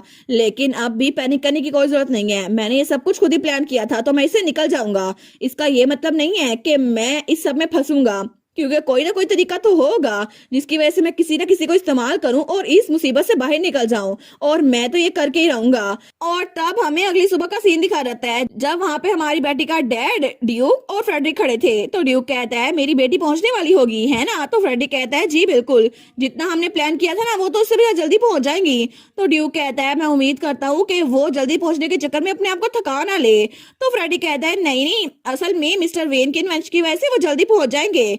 तो ड्यूक कहता है वेन वो कौन है? तो फ्रेडी कहता है आपको पता है ना, वही जीनियस इन्वेंटर जिसको लेडी बैटी ने हायर किया था और जिसके ब्लू कलर के बाल थे। जब वो छोटी थी ना तभी उन्होंने उसको हायर किया था और वो तो बहुत इन्वेंशन करता है, लेकिन उन्हीं की इन्वेंशन की वजह से लेडी बैटी की गोल्डन एकोन वो तो फायदे में है। तो ड्यूक कहता है अच्छा तुमने मेरी बेटी का नाम लिया तब मुझे याद आया है। तो वो सोचता है सच में कोई भी बात इनकी बेटी के हिसाब से हो ना तो इनको याद आ रहता है। लेकिन तभी वो कहता है अभी तक तो मिस्टर वेन वो फ्लाइंग, लेकिन तभी जब ऊपर देखते हैं तो कोई कहता है डैड। तो फ्रेडी कहता है क्या? तो तभी हवा में कैरेज उड़ रही थी और वहां पे हमारी बेटी हाई कर रही थी। वो कहती है देखे सही मैं यहाँ पर हूँ। तो ड्यूक कहता है मेरी बेटी, लेकिन तब वो कहती है वेन एक फ्लाइंग कैरेज, ये सच में तुमने खुद आइडिया बनाया है, कितना मजे का है ना। और हम तो पहले साथ जल्दी पहुंच गए, हमें तो दिन लग रहे थे लेकिन अब तो एक रात में पहुंचने वाले हैं। वो कहता है वेल मैं इस कॉन्सेप्ट पे काम कर तो रहा था, लेकिन जब आपने कहा ना कि आपको जल्दी पहुंचना है तो मैंने साथ जल्दी कर दी। लेकिन तभी काली दोस्त कहता है अगर मुझसे पूछो ना तो इसकी राइड बड़ी बम्पी है, तुम्हें इसको थोड़ा ठीक करना पड़ेगा। तो हमारी उन कहती है इन्वेंशन ही बहुत बड़ी डील है, ऐसी प्रॉब्लम्स तो हम बाद में ठीक कर सकते हैं। वो सोचती है बिल्कुल मेरी पुरानी लाइफ में उसने इसका आइडिया दिया था लेकिन अभी उस पे काम कर रहा था, लेकिन उससे पहले ही उसकी जान चली गई। लेकिन अब ये सब कुछ कंप्लीट हो गया है और तब उसकी कैरेज महल की तरफ भाड़ रही थी। लेकिन तब वो सोचती है मुझे यकीन नहीं आता कि कल मैंने खुद अपनी आंखों से फ्लाइंग कैरेज देखी थी। और बेन कह रहा था माई लेडी आप ठीक तो है ना, मैं ज्यादा लेट तो नहीं हुआ? और मैं तो बड़ी हैरान रह गई थी कि एक फ्लाइंग कैरेज। लेकिन वो कहती है वेन तुम तो इनक्रेडिबल हो, तुम तो बिल्कुल जीनियस हो। वो कहता है नहीं नहीं माई लेडी आपके हिसाब से तो मैं कुछ भी नहीं हूँ। तो हमारी कहती है तुम दोनों क्या करे उसको क्रेडिट दे भी दो। वो दोनों कहते हैं अच्छा। तो एटल कहता है तुम तो बहुत अमेजिंग हो मिस्टर वेन। तो काले दोस्त भी कहता है हाँ हाँ इनक्रेडिबल। तो तब वो लोग क्लैपिंग करते हुए कहते हैं बिल्कुल तुम तो बड़े कूल हो। दूसरा कहता है बिल्कुल मुझे तो समझ नहीं आ रहा तारीफ कैसे करूं। और वो लोग क्लैपिंग किए जा रहे थे लेकिन वे शर्मिंदा हो रहा था। वो कहता है प्लीज बस करे ना। लेकिन तभी पूरी कैरेज से क्लैपिंग की आवाज आ रही थी। तो ड्यूक और फ्रेडिक वहां पर देखते हैं। तो ड्यूक कहता है क्या ये कैरेज तालियों पे चलती है? तो फ्रेडी कहता है जब वो लोग नीचे आएंगे ना तो मैं मिस्टर वेन से पूछूंगा। लेकिन थोड़ी देर बाद ही ड्यूक तो हमारी बेटी को बहुत सारा चीजें खिला रहा था। वो कहती है नहीं नहीं डैड बस ठीक है। तो ड्यूक कहता है तुम्हें और खाने की जरूरत है और खाओ ना, पहले तुम्हारे इतने गोल गोल गाल होते थे लेकिन अब देखो तुम तो बिल्कुल सूखी हड्डी बन गई हो। और उसके हिसाब से तो बेटी बिल्कुल किसी बूढ़ी अम्मा की तरह लग रही थी। लेकिन तब ड्यूक कहता है ठीक है अब इसको खा लो। वो कहती है डैड मेरे गाल बिल्कुल ठीक है। तो ड्यूक कहता है असल में मुझे थोड़ी शर्मिंदगी हो रही है। तो वो कहती है क्या? तो ड्यूक कहता है मैं गिल्टी हूँ क्योंकि मैंने तुम्हें छोड़ दिया। अगर मैं उस दिन किंग के पास ना गया होता तो तुम किडनैप ना हुई होती और इसी वजह से मुझे खुद पे शर्मिंदगी हो रही है कि मैं तुमसे नजर भी नहीं मिला पा रहा। लेकिन मेरी वजह से तुमने बचपन में भी मुश्किलात सही थी और अब फिर से मेरी वजह से ये सब कुछ हुआ। इसी वजह से मुझे लगा था कि तुम मुझसे नाराज होगी, इसलिए मुझे माफ कर दो मेरी प्यारी बच्ची। लेकिन हमारी हीरोइन को पास लाइफ वाला ड्यूक याद आता है। तो वो अपने डैड को गले लगाते हुए कहती है डैड आखिर मैं आपसे नाराज क्यों होंगी? वैसे भी यहाँ पर गलती हम में से किसी की भी नहीं है, तो प्लीज अपने आप को ब्लेम मत करें वरना मैं सच में आपसे नफरत करने लग जाऊंगी, ठीक है? तो ड्यूक कहता है ठीक है मेरी प्यारी बच्ची। वो कहता है अब मैं दोबारा ऐसी कोई बात नहीं करूंगा। लेकिन कालीतूस और हमारा एटल दूर खड़े थे। तो एटल कहता है काल कहता है हाँ क्या हुआ? तो एटल जाते हुए कहता है अगर स्टार मेरे बारे में पूछे ना तो उसको कहना मैं चला गया हूँ। तो काल कहता है तुम इतनी जल्दी जा रहे हो? वो कहता है बिल्कुल अब मैं कैपिटल में लौट चुका हूँ तो मुझे लगता है कि मुझे भी अपनी फैमिली से मिलना चाहिए और मुझे देखना चाहिए कि वो लोग मेरे बारे में क्या सोचते हैं। लेकिन तब हमें वही जगह दिखा जाती है जहाँ पे रॉयल फैमिली कैद थी। लेकिन तब हमारा एटल वहां पर जा रहा था। वो सोचता है मुझे नहीं पता कि मुझे कैसा फील करना चाहिए, लेकिन अब मैं किंग से मिलने वाला हूँ, पता नहीं मेरी फैमिली के दिल में मेरे लिए थोड़ा सा प्यार होगा या फिर नहीं। तो वहां पे गार्ड्स खड़े हुए थे दरवाजे के सामने। तो हमारा एटल कहता है क्या यहाँ पर मेरे फादर है? वो कहते हैं जी बिल्कुल। लेकिन हमारा एटल कहता है ठीक है तो क्या तुम लोग दरवाजा खोल सकते हो, मुझे उनसे बात करनी है। और तब दरवाजा खुलता है और जैसे ही वो पूरी फैमिली को देखते हैं ना तो तभी एटल खामोशी से अंदर आता है। तो तब उसका डैड कहता है एटर। लेकिन तब वो सोचता है अगर बाय चांस उसके दिल में मेरे लिए थोड़ी सी भी जगह हुई ना तो उसका डैड कहता है एटर। वो सोचता है क्या? लेकिन उसका डैड चिल्ला कहता है तुम अनग्रेटफुल ब्राट, तुम्हारी हिम्मत कैसे हुई कि मेरे सामने ऐसे आ जाओ? हमारा हीरो सोचता है क्या? लेकिन उसका डैड चिल्ला कही जा रहा था मैंने तुम्हें कितनी बार बोला है कि अपनी आंखें ढांप के रखा करो, मुझे तुम्हारी आंखों से नफरत है, आखिर तुम अपनी आंखों को कवर क्यों नहीं करते? और तुम चाहते हो कि मैं तुम्हें ऐसे देखता रहूं? लेकिन एटल वो सोचता है मुझे पता था ये बिल्कुल नहीं बदले, इसी वजह से अब ये सुख की बात है। तो वो कहता है योर मजेस्टी आपको मुझसे भी ज्यादा पता है कि मैं यहाँ पर क्यों आया हूँ। असल में आपने मुझे मरवाने की कोशिश की थी। तो किंग कहता है बिल्कुल भी नहीं, ऐसा कुछ भी नहीं था, तुम उस असलाम की बातों में आ रहे हो है ना। तो हमारा आइडल कहता है प्लीज इसको डिनाई करने की कोशिश मत कीजिएगा। तो किंग कहता है क्या? वो कहता है ये सारी चीज आप बचपन से करवाते आ रहे थे है ना, क्योंकि जब मैं छोटा था आपने मेरे कमरे में असैसिन भेजा था ताकि वो मुझे मार सके। इसके अलावा आपने मुझे बार बार जंग में भेजा ताकि मैं वहां पे मर जाऊं, और इसी वजह से आप मुझे बार बार जंग में भेज रहे थे और मैं आपकी हर एक बात मानता रहा था, लेकिन इस बार मैं इसको जाने दूंगा। तो किंग कहता है क्या मतलब? तो हमारा एटल बड़ा गुस्से में आते हुए कहता है आपने इस बार स्टार पे अटैक किया था, आपने उसको इस दरमियान में लाया था, तो इस बार मैं बिल्कुल भी आपको जस्टिस से भागने नहीं दूंगा। और तब वो जाते हुए कहता है आपसे कोर्ट में मुलाकात होगी। तो किंग और क्वीन दोनों कहते हैं क्या? तो किंग चिल्लाते हुए कहता है उसकी इतनी हिम्मत, मुझे धमकी दे, मैं उसका फादर हूँ। तो वहां पर रिटर खड़ा हुआ था, वो सोचता है बस बहुत हो गया, ये लोग आखिर यहाँ पर लड़ी क्यों जा रहे हैं? पहले भी वो बास्टर्ड यहाँ पर आया, उसने सीट क्रिएट की है, लेकिन ये लोग तो बिल्कुल इडियट्स हैं। और वो अपने मोम और डैड को इडियट बोल रहा था। तो उसका डैड तो बड़ा परेशान था, तो उसकी मोम उसको काम डाउन कर रही थी, लेकिन रिटर वो खिड़की से बाहर देखकर सोचता है अगर मुझे यहाँ से बाहर निकलने का कोई तरीका मिल जाए ना, चाहे सिर्फ मैं ही बाहर निकलूं, तो फिर मैं ये तरीका इस्तेमाल करूंगा, क्योंकि मुझे खुद की जान बचानी है, इन दोनों की नहीं। और तब हमें अगली सुबह का सीन दिखा रहता है जब ड्यूक अपने ऑफिस में कहता है क्या तुम चाहती हो कि तुम सेकंड प्रिंस से अकेले में मिलो ताकि तुम उसे ट्रायल की डेट बता सको? तो बेटी कहती है जी बिल्कुल। तो ड्यूक कहता है लेकिन तुम अपने आप को खतरे में क्यों डालोगी, तुम्हें पता है ना वो कितना डेंजरस है। तो हमारी बेटी कहती है असल में सेकंड प्रिंस उसने एंगेजमेंट को पुश किया जब हम छोटे थे, और जब मेरी अपॉइंटमेंट सेरेमनी थी ना तब भी उसने मेरी सेरेमनी को खराब कर दिया प्रपोजल भेजकर। तो इसलिए मैं उससे रिवेंज लेना चाहती हूँ और मैं खुद जाकर उसको ट्रायल की डेट बताऊंगी। और तब भी बेटी का ड्रेस पे बड़ा सूट कर रहा था, एक तो बेटी की वार्डरोब मुझे चाहिए, लेकिन तब वो दिल में सोचती है असल में सच ये है कि इसके पीछे एक और बड़ी वजह है, क्योंकि जब मैं टाइम में वापस आई थी ना उससे पहले रिटर ने मुझे धोखा दिया था, उसने मेरी जान ली थी, लेकिन उस वक्त वो स्माइल कर रहा था जब उसने मेरी जान ली थी, और इसी वजह से मैं उसका बदला चुकाना चाहती हूँ, क्योंकि चाहे थोड़ा सा भी हो सके, लेकिन मैं भी उससे बदला लेना चाहती हूँ, क्योंकि जो कुछ उसने मेरे साथ किया था ना मैं भी उसके साथ वही करना चाहती हूँ। लेकिन वो सोचती है पता नहीं डैड इसको अलाउ करेंगे या फिर नहीं। तो ड्यूक कहता है तुम ठीक कह रही हो। और तब वो खड़ा होते हुए कहता है मेरी बेटी के साथ उसने जो कुछ भी किया है ना उसको इतने आराम से मैं इतने से भी प्राइड के साथ कोर्ट रूम में दाखिल नहीं होने दूंगा। इसलिए मेरी बेटी क्या तुम्हें पता है लाइन हंट क्या होता है? तो हमारी बेटी कहती है लाइन हंट?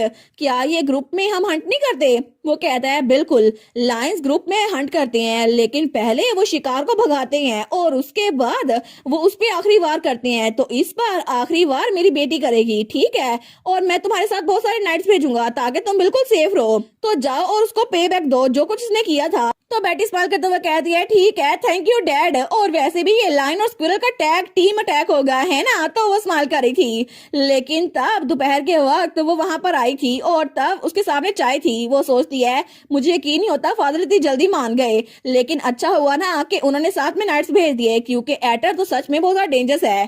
तभी दरवाजे पे दस्तक होती है, कोई कहता है माई लेडी सेकंड प्रिंस पहुंच चुके हैं, और तभी रिटर वहां पे दाखिल होता है और तब वहां पर आते हुए कहता है बहुत दिनों बाद मिल रहे हैं लेडी बेटी। तो बेटी कहती है जी बिल्कुल, मैं आपका इंतजार कर रही थी। तो वहां पे आके बैठते हुए कहता है मुझे नहीं पता ये किस बारे में है, लेकिन मैं इतने लंबे अरसे बाद दोबारा से सूरज को देख पा रहा हूँ। तो बेटी कहती है सच में? फिर तो आपको सूरज को अच्छे से देखना चाहिए, क्योंकि इसके बाद आप बहुत लंबे अरसे तक सूरज को देख नहीं पाएंगे। तो रिटर कहता है क्या इसका क्या मतलब हुआ? तो हमारे कहती है आपकी ट्रायल की डेट वो सेट कर दी गई है, क्योंकि अब से 3 दिन बाद आपका ट्रायल वो शुरू हो जाएगा और पूरा का पूरा किंगडम आपको देख सकता है।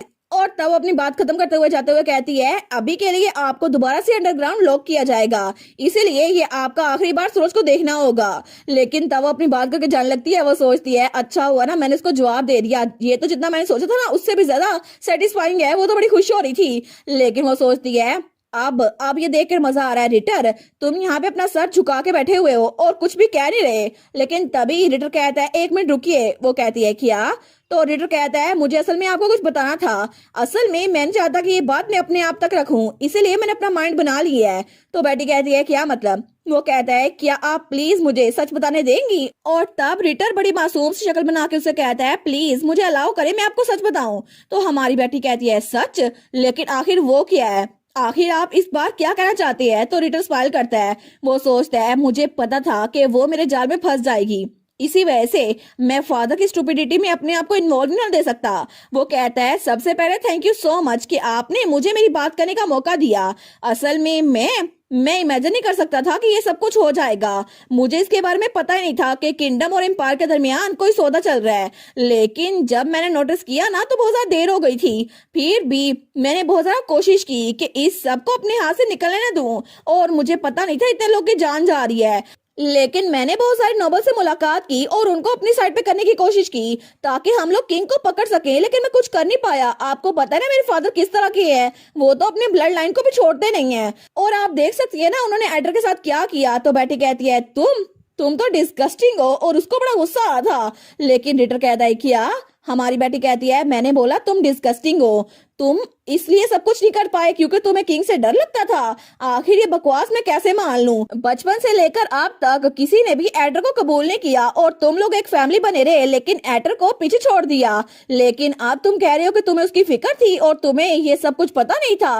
अब ये परफॉर्मेंस करना बंद करो, तुम किसी को बेवकूफ नहीं बना सकते। और वहां से पलट जाती है और तब वो दरवाजे से निकलते हुए कहती है ट्रायल जैसा का प्लान किया गया था वैसे ही होगा, और अपनी पनिशमेंट के लिए तैयार है ना, मैं तुम्हें बिल्कुल भी बख्शूंगी नहीं। और उसके बाद वहां चली गई थी। लेकिन रिटर वहीं पे खड़ा रह गया था। वो सोचता है कि ये मेरी बातों में नहीं आई, मुझे लगा था कि ये मेरी बातों में आ जाएगी, लेकिन क्या सच में ये सब कुछ ऐसे चलने वाला है? हमें पब्लिक ट्रायल का दिन दिखाया जाता है जब किंग, क्वीन और सेकंड प्रिंस रिटर उनका पब्लिक ट्रायल होना था और वहां पे बहुत सारे लोग भी थे। लेकिन तभी जज वो कहता है order in the court, please सारे बैठ जाएं। और अब पब्लिक ट्रायल वो बाकायदा शुरू होगा और वहाँ पे किंग, क्वीन और रिटर थे जो कि मुजरिमों वाले लिबास में थे। तो जज कहता है डिफेंडेंट नेटो डियोक्स एस्टम जो कि यहाँ का किंग था, इसने ना सिर्फ अपनी ड्यूटीज को निगलेक्ट किया बल्कि इसने अपनी पोजीशन का इस्तेमाल किया और उसकी वजह से इसने साथ वाले एम्पायर से जिससे हमारी दुश्मनी चल रही थी उसके साथ सौदा किया। और इसके बारे में जो एविडेंस है उसमें मल्टीपल डॉक्यूमेंट्स है जो ये बात बताती है कि इसने हमारे दुश्मन के साथ ट्रांजैक्शन की थी। और वहाँ पे हमारी बेटी, उसकी फैमिली और हमारा फर्स्ट प्रिंस भी बैठा हुआ था। लेकिन तब हमारी हीरोइन वो थोड़ा कंफ्यूज हुई थी। वो कहती है कि कुछ तो बहुत अजीब लग रहा है, आखिर रिटर सेकंड प्रिंस ये इतना काम कैसे हो सकता है? तो जज कहता है इसी वजह से डिफेंडेंट वो अपने किंगडम और उसके लोग को प्रोटेक्ट करने में फेल हो गया। और इससे स्टेटमेंट खत्म होती है। तो क्या डिफेंडेंट अपने डिफेंस में कुछ कहना चाहेगा? लेकिन तभी किंग वो कहता है नहीं, मैं कुछ नहीं कहना चाहता। तो सारी की सारी आवाम पीछे से उसको बातें सुना रही थी। वो कहती है देखा, इसको अपने एक्शंस को फेस करना ही पड़ा और कॉन्सिक्वेंसेस झेलने ही पड़ेंगे। दूसरा कहता है तुम बिल्कुल कोई किंग नहीं हो, तुम बगावत कर रहे थे, तुम एक ट्रेटर हो और तुमने हमारे लोगों का खून किया था। लेकिन तब जज कहता है अब अगली बारी प्रिंस रिटर प्लीज आगे आए। और तब रिटर वो आगे आता है। लेकिन जज कहता है क्या आपने भी एनिमी के साथ कंस्पायर किया था और अपने लोग को सेक्रीफाइस किया था? लेकिन तब रिटर कुछ नहीं बोलता। तो जज उसको देखते हैं तो रिटर स्माइल करते हुए कहता है नहीं, मैंने ऐसा कुछ भी नहीं किया। तो पीछे वाले सारे लोग कहते हैं कि ये इतना शेमलेस कैसे हो सकता है? वो लोग वहां पे कागज फेंक रहे थे। वो कहते हैं ये टू फेस स्नेक ये झूठ कैसे बोल सकता है? तो जज कहता है अच्छा, तो अब के लिए मैं आपके सामने एविडेंस पेश करूंगा जो कि हमें ड्यूक एस्लान ने दिए हैं, और अगर आपके पास कोई काउंटर आर्गुमेंट है तो प्लीज बोलिए। तो जज सोचता है मुझे लगता है कि गवर्नर्स और रॉयल एक जैसे हैं, दोनों ही अपने क्राइम्स को मना कर देते हैं। लेकिन तभी जज के मुंह से खून निकलकर डॉक्यूमेंट के ऊपर गिरता है और तब उसको बहुत ज्यादा खांसी आ रही थी। उसको तो जैसे बॉडी में जहर फैल रहा था, उसके मुंह से बार बार खून निकली जा रहा था। तो बेटी और ड्यूक दोनों कहते हैं क्या ये हो क्या गया है? तो बाकी लोग भी उनके पास आते हैं। वो कहते हैं कि आप ठीक तो है ना? दूसरा कहता है योर ऑनर। लेकिन सब लोग उसके लिए परेशान हो रहे थे। तो वो लोग कहते हैं इनके खांसी के साथ ब्लड आ रहा है, कोई तो फिजिशियन को बुलाओ। तो हमारे सोचती है क्या ब्लड? लेकिन तभी वो रिटर को देखती है जो स्माइल करा था। तो सब लोग कहते हैं कोई फिजिशियन को बुला के लाओ, जल्दी करो। लेकिन बेटी वो सोचती है इसका मतलब है कि ये सब कुछ रिटर ने किया था और रिटर वहां पर स्माइल करता हुआ खड़ा हुआ था। तो हमारे सोचती है इसका मतलब है इस सब के पीछे भी रिटर है, क्योंकि मैं इस बारे में श्योर हूँ।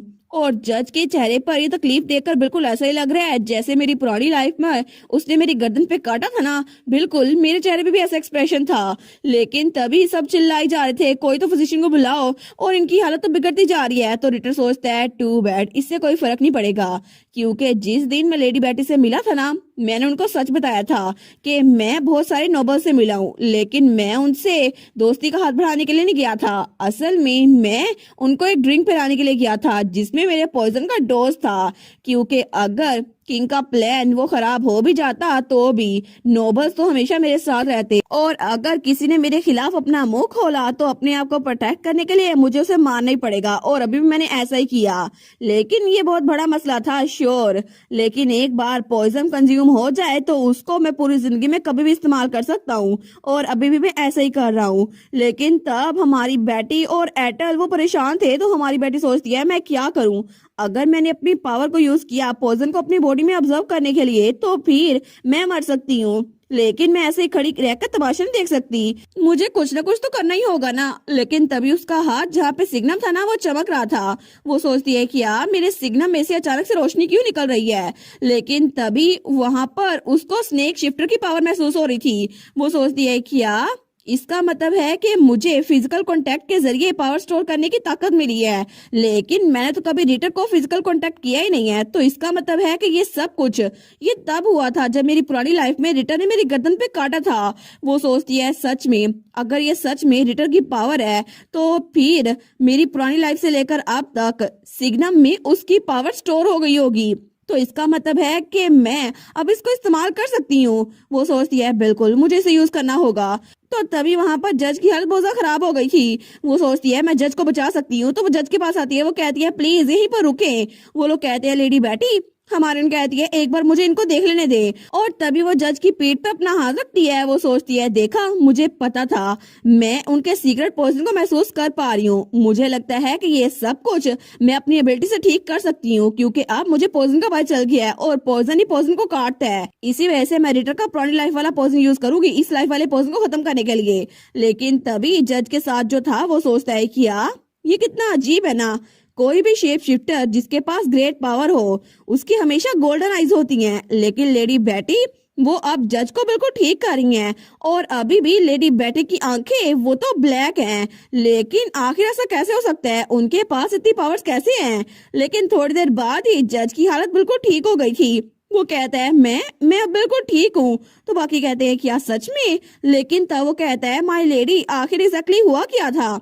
हमारे उन कहती है इनकी बॉडी में पॉइजन फैल गया था। वो कहता है पॉइजन। हमारे उन कहती है बिल्कुल, और इस सब के पीछे और कोई नहीं सेकंड प्रिंस था। तो सेकंड प्रिंस कहता है किया, लेकिन तभी जज कहता है आखिर ये पॉसिबल कैसे है, इतनी दूर से इन्होंने मुझे पॉइजन कैसे दे दिया। तो हमारी उन कहती है स्नेक शिफ्टर की एबिलिटी की वजह से ये पहले ही आपको पॉइजन दे चुका था, लेकिन अभी सिर्फ इसने एक्टिवेट किया है। तो सब लोग पीछे बातें कर रहे थे कि यार इसने जज की बॉडी में पॉइजन पहले प्लांट किया हुआ था, लेकिन आखिर ये ऐसा कैसे कर सकता है ट्रायल से पहले। इसका मतलब है कि इसको जरा भी पछतावा नहीं अपने काम पर।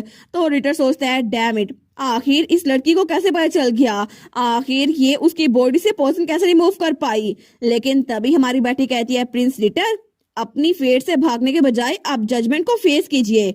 और तब रिटर वो हंसने लग जाता है। वो कहता है अच्छा तुम्हें लगता है कि मैं इस बारे में कुछ नहीं कर सकता। और तभी वो अपनी शेप शिफ्ट कर रहा था, लेकिन तभी वो वहां से अपनी स्नेक वाली फॉर्म में आता है। वो कहता है कुछ भी वैसा नहीं होगा जैसा तुमने चाहा है, क्योंकि अब तुम रास्ते में आ गई हो ना, तो मुझे अपना तरीका इस्तेमाल करना पड़ेगा। और तभी सब लोग वहां घबरा गए थे, क्योंकि वहां पर रिटर अपनी स्नेक वाली शेप में आ गया था।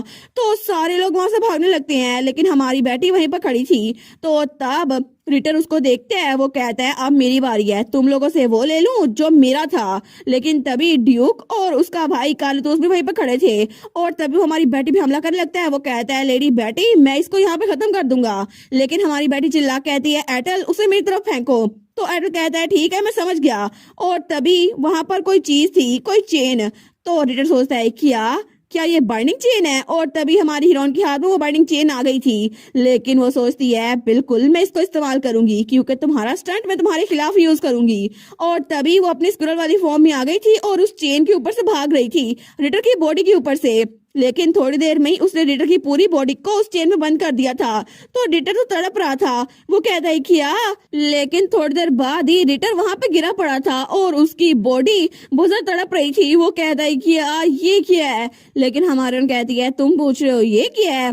तो वो उसके सामने जाते हुए कहती है तुम्हें सच में लगता है कि मैं तुम्हें ऐसे ही मार दूंगी? बिल्कुल ऐसा कुछ नहीं हो सकता, मैं तुम्हें इतनी आसानी से मरने नहीं दे सकती। वैसे भी रिटर्न एस्टम, तुमने जो कुछ किया है ना, तुम्हें उसका खमियाजा भुगतना ही पड़ेगा, क्योंकि अब आगे वाले सारे दिन तुम अपने गुनाहों का गुफारा अदा करते हुए गुजारोगे। और तब थोड़ी देर बाद उनका ट्रायल फिर से कंटिन्यू हो गया था। तो तब हमारी बताती है इसके बाद सब कुछ सेटल हो गया और सेंटेंस वो डिले किए बगैर उनको दे दिया गया। तो जज कहता है इस सारे एविडेंस के हिसाब से कोर्ट आप लोग को इस बात की सजा देती है कि आपसे किंग, क्वीन और सेकंड प्रिंस सबको उनके टाइटल से हटा दिया जाएगा और सबका स्टेटस और रैंकों से छीन लिए जाएंगे। तो सारी अवाम तो ये बात सुनकर खुश हो गई थी, लेकिन किंग, क्वीन और रिटर बिल्कुल भी खुश नहीं थे। तो किंग चिल्ला कहता तुम्हारी हिम्मत कैसे हुई? तुम्हें क्या लगता है मैं कौन हूँ? क्या तुम्हें सच में लगता है तुम मुझे ऐसे हटा सकते हो? लेकिन तभी उनकी तरफ कोई बढ़ रहा था। वो कहता है आपको सिचुएशन की ग्रेविटी का अंदाजा है भी या नहीं? और वो था हमारा फर्स्ट प्रिंस एटल। तो वो वहां पे एक डॉक्यूमेंट लेकर आया था। तो किंग कहता है एटर, ये तो वही शाही डॉक्यूमेंट है जो कि हमारी फैमिली का कोई इंसान यूज कर सकता है, लेकिन ये तुम्हारे पास क्या कर रहा है? आखिर तुम्हारे पास रॉयल ब्लड लाइन का रिकॉर्ड क्यों है? इसे मेरे हवाले कर दो। तो हमारा हीरो कहता है आप सच में ये बात जानते हैं ना कि आप इसके काबिल नहीं हैं। वैसे भी आपने हमारे एंसेस्टर की बात को नहीं माना और उन्होंने आपको रिजेक्ट कर दिया। और तभी रिटर वो हवा में उछालता है, लेकिन तभी वो डॉक्यूमेंट जब हवा में उछल रहा था तो रिटर अपनी पावर यूज करता है और कहता है पनिशमेंट ऑफ स्ट्रिपिंग, उसकी वजह से आपका स्टेटस वो बिल्कुल खत्म हो रहा है। और तभी रिटर के पावर यूज करने की वजह से वो डॉक्यूमेंट बिल्कुल खत्म हो रहा था। तो तभी किंग चिल्ला कहता है बस बहुत हो गया, मैंने कहा इसको खत्म कर दो, ऐसा मत करो, रुक जाओ। लेकिन थोड़ी देर बाद ही वो डॉक्यूमेंट वो तो बिल्कुल फट चुका था और किंग, क्वीन और रिटर तो बिल्कुल हैरान थे। तो किंग कहता है क्या ऐसा नहीं हो सकता, वो तो नीचे झुक गया था। वो कहता है अब मैं किंग नहीं रहा, मेरा सब कुछ मुझसे छीन चुका है। तो रिटर भी परेशान था। वो कहता है क्या सच में ये सब कुछ ऐसे खत्म होना था? और थोड़ी देर बाद वो लोग भी पिंजरे में कैद थे और तब वहां पे सारी अवाम उनको देख रही थी। लेकिन तभी बैठी उनके पास आती है और कहती है आपको हर एक इलाके में जाकर लोगों से माफी मांगनी होगी, क्योंकि वहां पर बहुत सारे लोग आपकी वजह से मरे थे, लेकिन आपकी आंखों में मुझे बिल्कुल भी शर्मिंदगी नजर नहीं आ रही। और इसी वजह से मैंने आप लोग को पहले भी बताया था आप लोग का एंड बिल्कुल भी इजी नहीं होगा और आपको पूरी लाइफ जेल में गुजारनी पड़ेगी। लेकिन उससे पहले आप हर एक इलाके में जाएंगे, वहां पे जितने लोग विक्टिम थे उनकी फैमिली से आप माफी मांगेंगे, सबके सामने झुकेंगे और सबसे एक एक करके माफी मांगेंगे। तो रिटर कहता है आखिर मैं इतनी ह्यूमिलेटिंग चीज क्यों करूंगा? तो बेटी कहती है क्या ह्यूमिलेटिंग? रिटर तुम्हें अंदाजा भी है कि तुम्हारी वजह से कितने सारे लोग मरे हैं और जो लोग मर चुके हैं वो वापस नहीं आ सकते, लेकिन तुम अपने प्राइड को अपने पास ही रखो और सबसे माफी मांगो। क्या तुम्हें मेरी बात समझ आ रही है? और तभी वो उसके माथे पे पोक करती है और कहती है इसके अलावा मैंने तुम्हारी पावर तुम पे यूज की है। अगर तुमने कभी भी भागने की कोशिश की या ये ना किया जो हम कह रहे हैं तो मैं इस जहर को एक्टिवेट कर दूंगी। वो कहता है किया, लेकिन बैठ जाते हुए कहती है अगर अगर मुझे एक बार भी ये बात पता चली कि तुमने भागने की कोशिश की है तो ये जहर तुम्हारी पूरी बॉडी में फैल जाएगा। तो रिटर कहता है आखिर तुम ऐसा कैसे कर सकती हो, तुम्हारी इतनी हिम्मत मुझे धमकी दो। लेकिन तभी वो चिल्लाता है तो वहां पर उसके सर पे पत्थर लगता है। तो सारे लोग उन पे पत्थर फेंक रहे थे। वो कहते हैं बकवास करना बंद करो, तुम्हारी हिम्मत कैसे हुई? लेडी बैटी पे अपनी आवाज उठाओ, तुम इस पत्थर को खाओ। और सब लोग किंग, क्वीन और रिटर को मार रहे थे। लेकिन तब रिटर वो तो बड़ा पछता रहा था। वो कहता है डैम इट, अब तो मैं पका गया। बेटी असलान, तुम्हारी वजह से मेरी जिंदगी ऐसी हो गई। लेकिन बेटी वो तो आराम से वहां से जा रही थी। और तब वो हमें बताती है उसके बाद जब क्रिमिनल्स वो सबसे माफी मांगने के लिए निकल गए ना तो एस्टम किंगडम में फाइनली फिर से पीस आ गया और सब लोग फिर से हंसी खुशी रहने लग गए। ऑफ कोर्स इसके पीछे एटल था क्योंकि वो न्यू किंग बन चुका था और मैं थी मिराकल ऑफ द किंगडम जिसने उसका साथ इस बर्डन को उठाया। लेकिन तब हमें कुछ दिनों बाद हमारी बेटी का घर दिखा जाता है जो कि टाउन हाउस ही था। लेकिन तभी वो वहां पर एक और लोगो बना रही थी, एक ऑर्फनेज का। तो वो कहती है गुड, मुझे लगता है कि हमारी नई फैमिली एम्बलम के तौर पर ये ठीक रहेगा और मैं ऑर्फनेज में यही इस्तेमाल करूंगी। लेकिन तब वो कहती है मुझे लगता है इसको जल्दी जल्दी कैरी आउट करना पड़ेगा। तो दरवाजे पे दस्तक होती है। वो कहती है ठीक है अंदर आ जाएं। लेकिन जैसे वो सामने देखती है वो कहती है क्या वहां पर एटल था जो कि उसको बड़े प्यार से देख रहा था। तो तब थोड़ी देर बाद वो लोग वहां पे बैठ गए थे। वो कहती है आखिर तुम इतने बिजी शेड्यूल में से टाइम निकाल कर कैसे आ गए? तुम तो अब किंग बन चुके हो ना, तुम पे तो बड़ी जिम्मेदारी होगी। लेकिन हमारा एयरटेल उसकी बात सुनते हुए उसके कंधे पे सरकता है और कहता है, मैं इसलिए यहाँ पर आया हूँ क्योंकि मैं तुम्हें मिस कर रहा था स्टार, तुम्हारे बगैर तो मैं काम पे फोकस नहीं कर पाता। तो बेटी कहती है, फिर भी आखिर तुम ऐसे कैसे आ सकती हो? तुम किंग बन चुके हो, तुम्हें काम करना पड़ेगा। वो कहता है, मैंने सारा काम खत्म कर लिया था, लेकिन मुझे लगता है कि तुम मुझे बिल्कुल भी मिस नहीं कर रही थी। और वो तो उसको बड़े प्यार से देख रहा था, बड़ा मासूम बनकर।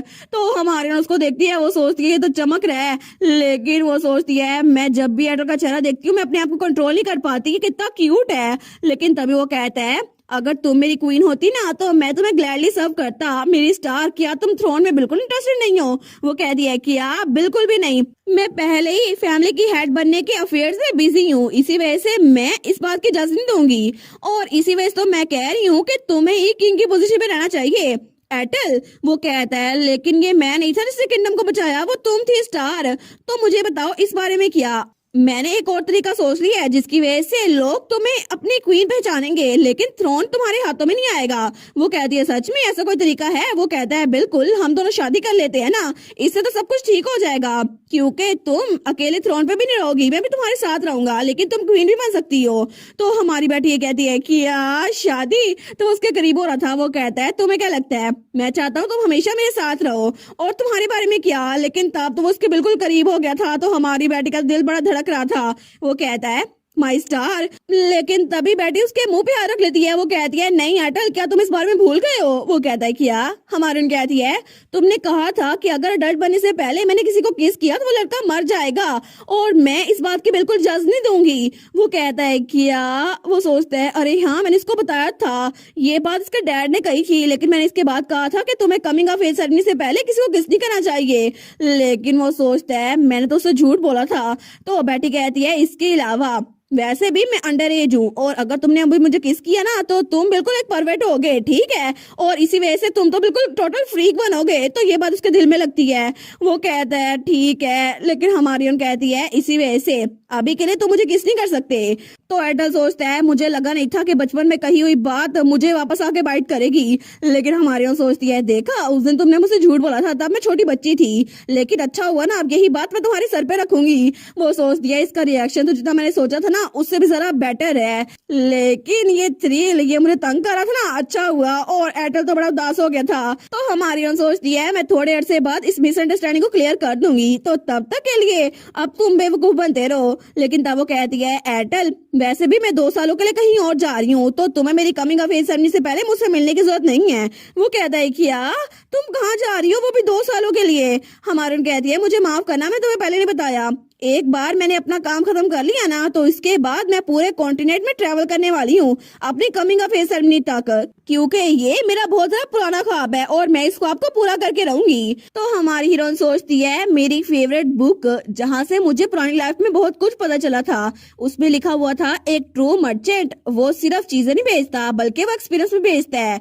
और इसके अलावा मैंने बहुत सारी चीजें नहीं देखी और इसीलिए मैं दुनिया घूमना चाहती हूँ, चाहे मैं हेड ऑफ द हाउस क्यों ना बन जाऊं, लेकिन मैंने बहुत सारे लोग के साथ मिलकर अपनी चीजें शुरू की थी, जैसे कि गोल्डन एकॉन, और मैं चाहती हूँ कि पूरे कॉन्टिनेंट में ये चीज फैले। लेकिन तब वो खड़ी होते हुए कहती है, इसी वजह से जब तक मैं हेड ऑफ द हाउस नहीं बन जाती ना तब तक मैं थोड़ा फ्री हूँ, इसी वजह से मैं पूरा कॉन्टिनेंट घूमूंगी और मैं चाहती हूँ कि मैं पूरी दुनिया को एक्सपीरियंस करूं, और इसी वजह से मैं वहां जा रही हूँ, लेकिन मैं तुम्हें खत लिखती रहूंगी, तो प्लीज परेशान मत होना। तो एडवर्ड खड़ा होते हुए कहता है, नहीं, बिल्कुल भी नहीं, अगर तुम जा रही हो मैं भी तुम्हारे साथ ही जाऊंगा। वो कहती है, क्या एटल, 2 सालों की बात है, तो फिर किंगडम को कौन संभालेगा, तुम किंग हो। वो कहता है, मैं इस सबको भी संभाल लूंगा, क्योंकि मैं एक ड्रैगन हूँ ना, तो तुम्हें फिक्र करने की जरूरत नहीं है, वैसे भी मैं सिर्फ फ्री टाइम में तुम्हारे साथ रहूंगा। और प्लीज मुझसे दूर मत जाना स्टार, अगर मैं तुम्हें मिस करते हुए बीमार पड़ गया तो फिर किंगडम के लिए जरा बड़ा मसला हो जाएगा।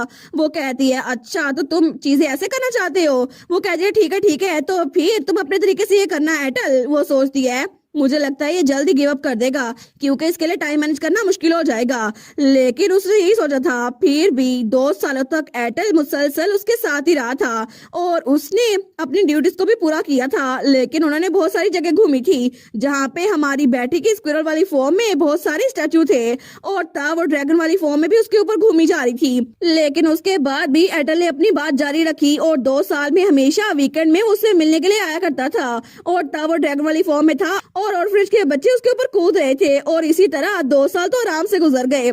लेकिन तब जब वो लोग वापस आ रहे थे ना तो वो सोचती है शुरू में मुझे लगा था कि वो मुझसे मिलने के लिए आ नहीं पाएगा, लेकिन उसने टाइम निकाल लिया। सच में इतना लंबा सफर उसके साथ मजा आता है। तो तभी ड्रैगन वाली फॉर्म में हमारा एयरटेल कहता है स्टार, वो कहती है हाँ। तो एयरटेल कहता है नॉर्दर्न माउंटेन्स मेरे रास्ते में है, तो मुझे लगता है हम लोग जल्द ही एस्टम पैलेस में पहुंचने वाले हैं, तो तुम्हारी कमिंग ऑफ एज सेरेमनी के लिए तुम्हें जल्दी तैयार होना चाहिए। और तब वो लोग महल में पहुंच गए थे।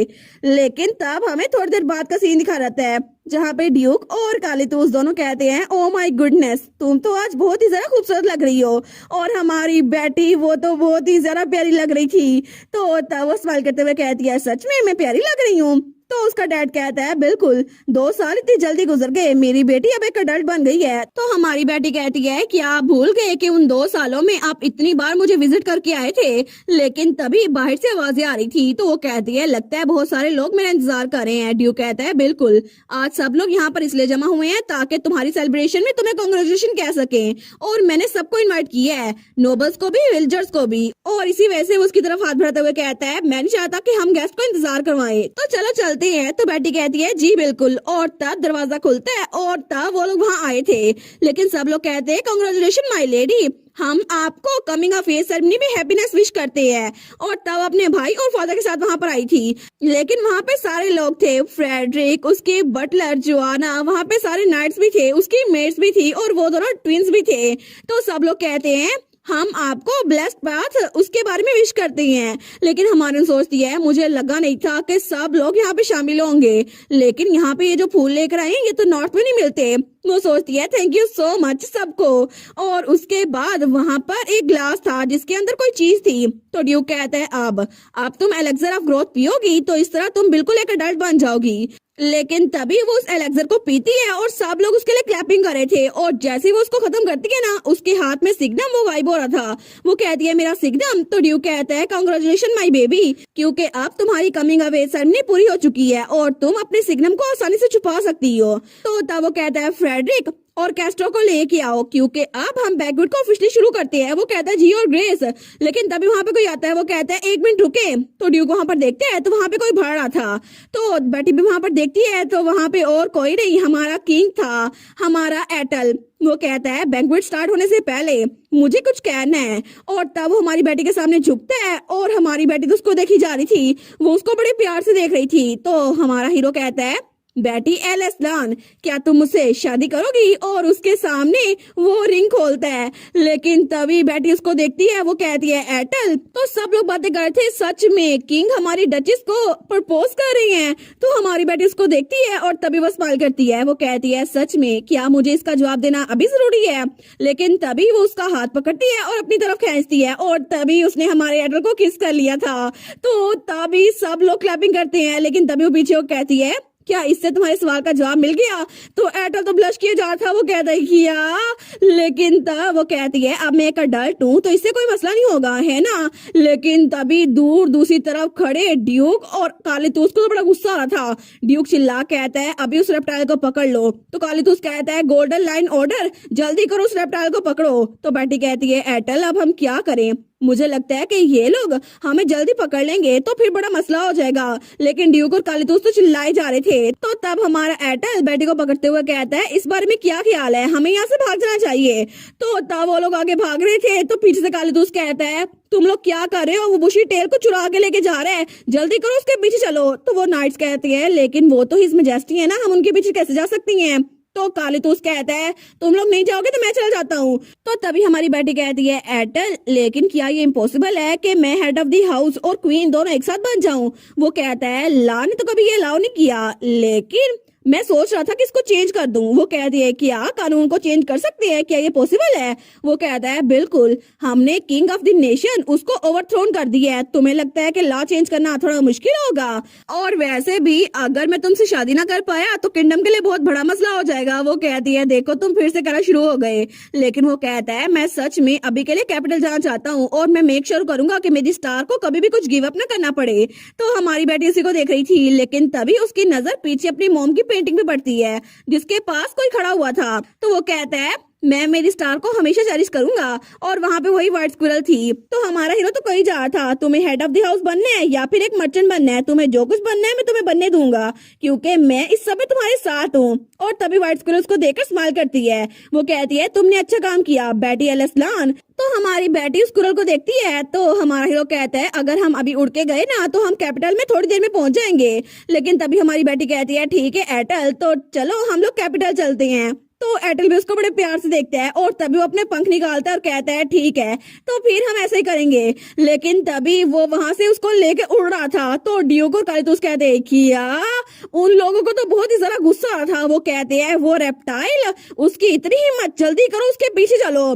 तो तब हमारी हीरोइन वहां जाते हुए सोचती है मैं जो पुरानी लाइफ में थी ना, मैंने कभी इमेजिन भी नहीं किया था कि मैं इतने खुशी वाले दिन जीऊंगी जो कि यहाँ पर नॉर्थ भी होंगे मेरी लाइफ में और उन लोगों के साथ जिनसे मैं प्यार करती हूँ। और तभी वो एक जगह से उड़ रहे थे जो कि ऑर्फनेज थी और वहां पे बहुत सारे बच्चे थे जो कि खेल रहे थे।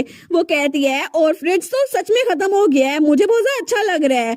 वो सोचती है कैपिटल में मेरे दिन, यहाँ पर बिल्कुल तन्हाई थी, मेरा कोई दोस्त नहीं था। लेकिन बाद में जब मैं अपने फादर के पास आई तब मुझे पता चला फैमिली क्या होती है और तब मेरे दिल में प्यार भर गया। लेकिन तब एटल कहता है हम पहली बार इस बिल्डिंग को फिनिश होने के बाद देख रहे हैं ना। वो कहती है बिल्कुल, और इसी वजह से तो मैं हर वक्त ट्रेवल करती रही थी। लेकिन वो सोचती है सच में मेरी जिंदगी में खुशी भर गई है। तो तब एटल कहता है हम वहां जाके देखें ऑर्फनेज में। लेकिन तभी उनके पीछे कोई बग्गी आ रही थी, तो वो फ्लाइंग कैरेज थी। तो कोई कहता है ओए उधर ही रुक जाओ। तो हमारी हीरोइन कहती है क्या ये तो फ्लाइंग कैरेज है ना। तो वहां पे ड्यूक असलान और उसका भाई कालितोस असलान थे। वो कहते हैं ओए तुम रेप्टाइल, तुम्हारी हिम्मत कैसे हुई, ये सब कुछ करो और बुशी टेल को अपने साथ ले जाओ। तुम एक बार मुझसे मिलो सही, तुम्हें मैं अभी मजा चखाता हूँ। लेकिन तभी हमारा एटल कहता है लगता है कि वो हमारे पीछे इतनी दूर तक आ गए, वो तो जितना मैंने सोचा था उससे भी ज्यादा गुस्से में लग रहे हैं। तो बेटी पीछे उस बग्गी को देखती है। तो एटल कहता है जल्दी करो यहाँ से निकलते हैं स्टार। लेकिन तभी उसका भाई कहीं जा रहा था, ये लोग फिर से भाग रहे हैं। तो ड्यूक कहता है इसकी हिम्मत कैसे हुई मेरी बेबी को लेके जाने की। और ड्यूक कहता है माई बेबी। वो सोचती है इसके अलावा मेरे पास मेरी फैमिली है जो कि बहुत ही ज्यादा प्यारी है। और उसके भाई ने तलवार निकाली थी। वो कहता है इस रेप्टाइल की तो मैं आज ही जान खत्म करता हूँ, आज ही खत्म हो जाएगा। लेकिन वो हंसने लग जाती है। वो सोचती है चाहे जितना मर्जी गुस्सा करे लेकिन मेरे सामने ये कभी भी एटल को कुछ नहीं कहेंगे और ये हैप्पीनेस ये तो हमेशा ऐसी बरकरार रहेगी। और तभी वो खिलखिला के हंसती है। लेकिन तब लास्ट पैनल में हमारा एटल बेटी को लेके उड़ रहा था और पीछे उनकी फ्लाइंग कैरेज थी। तो ड्यूक कहा था बेबी, तो कालितोस कहा था मेरी बुशी टेल मुझे वापस दो अभी की अभी। और इसी हैप्पी पैनल के साथ मेन स्टोरी वो यहीं पर खत्म। इसके अलावा साइड स्टोरीज भी आ चुकी हैं जो कि मैं जल्दी एक्सप्लेन करूंगी। तो आप लोग बताइएगा कि आप लोग को सीजन 1, सीजन 2 और सीजन 3 में से आप लोग का फेवरेट कैरेक्टर कौन सा था और आपको ये पूरी कहानी कैसी लगी। और मजीद वीडियोस देखने के लिए चैनल को सब्सक्राइब कर लें और वीडियोस को लाइक कर दें। Thank you so much for watching my videos and bye bye, take care.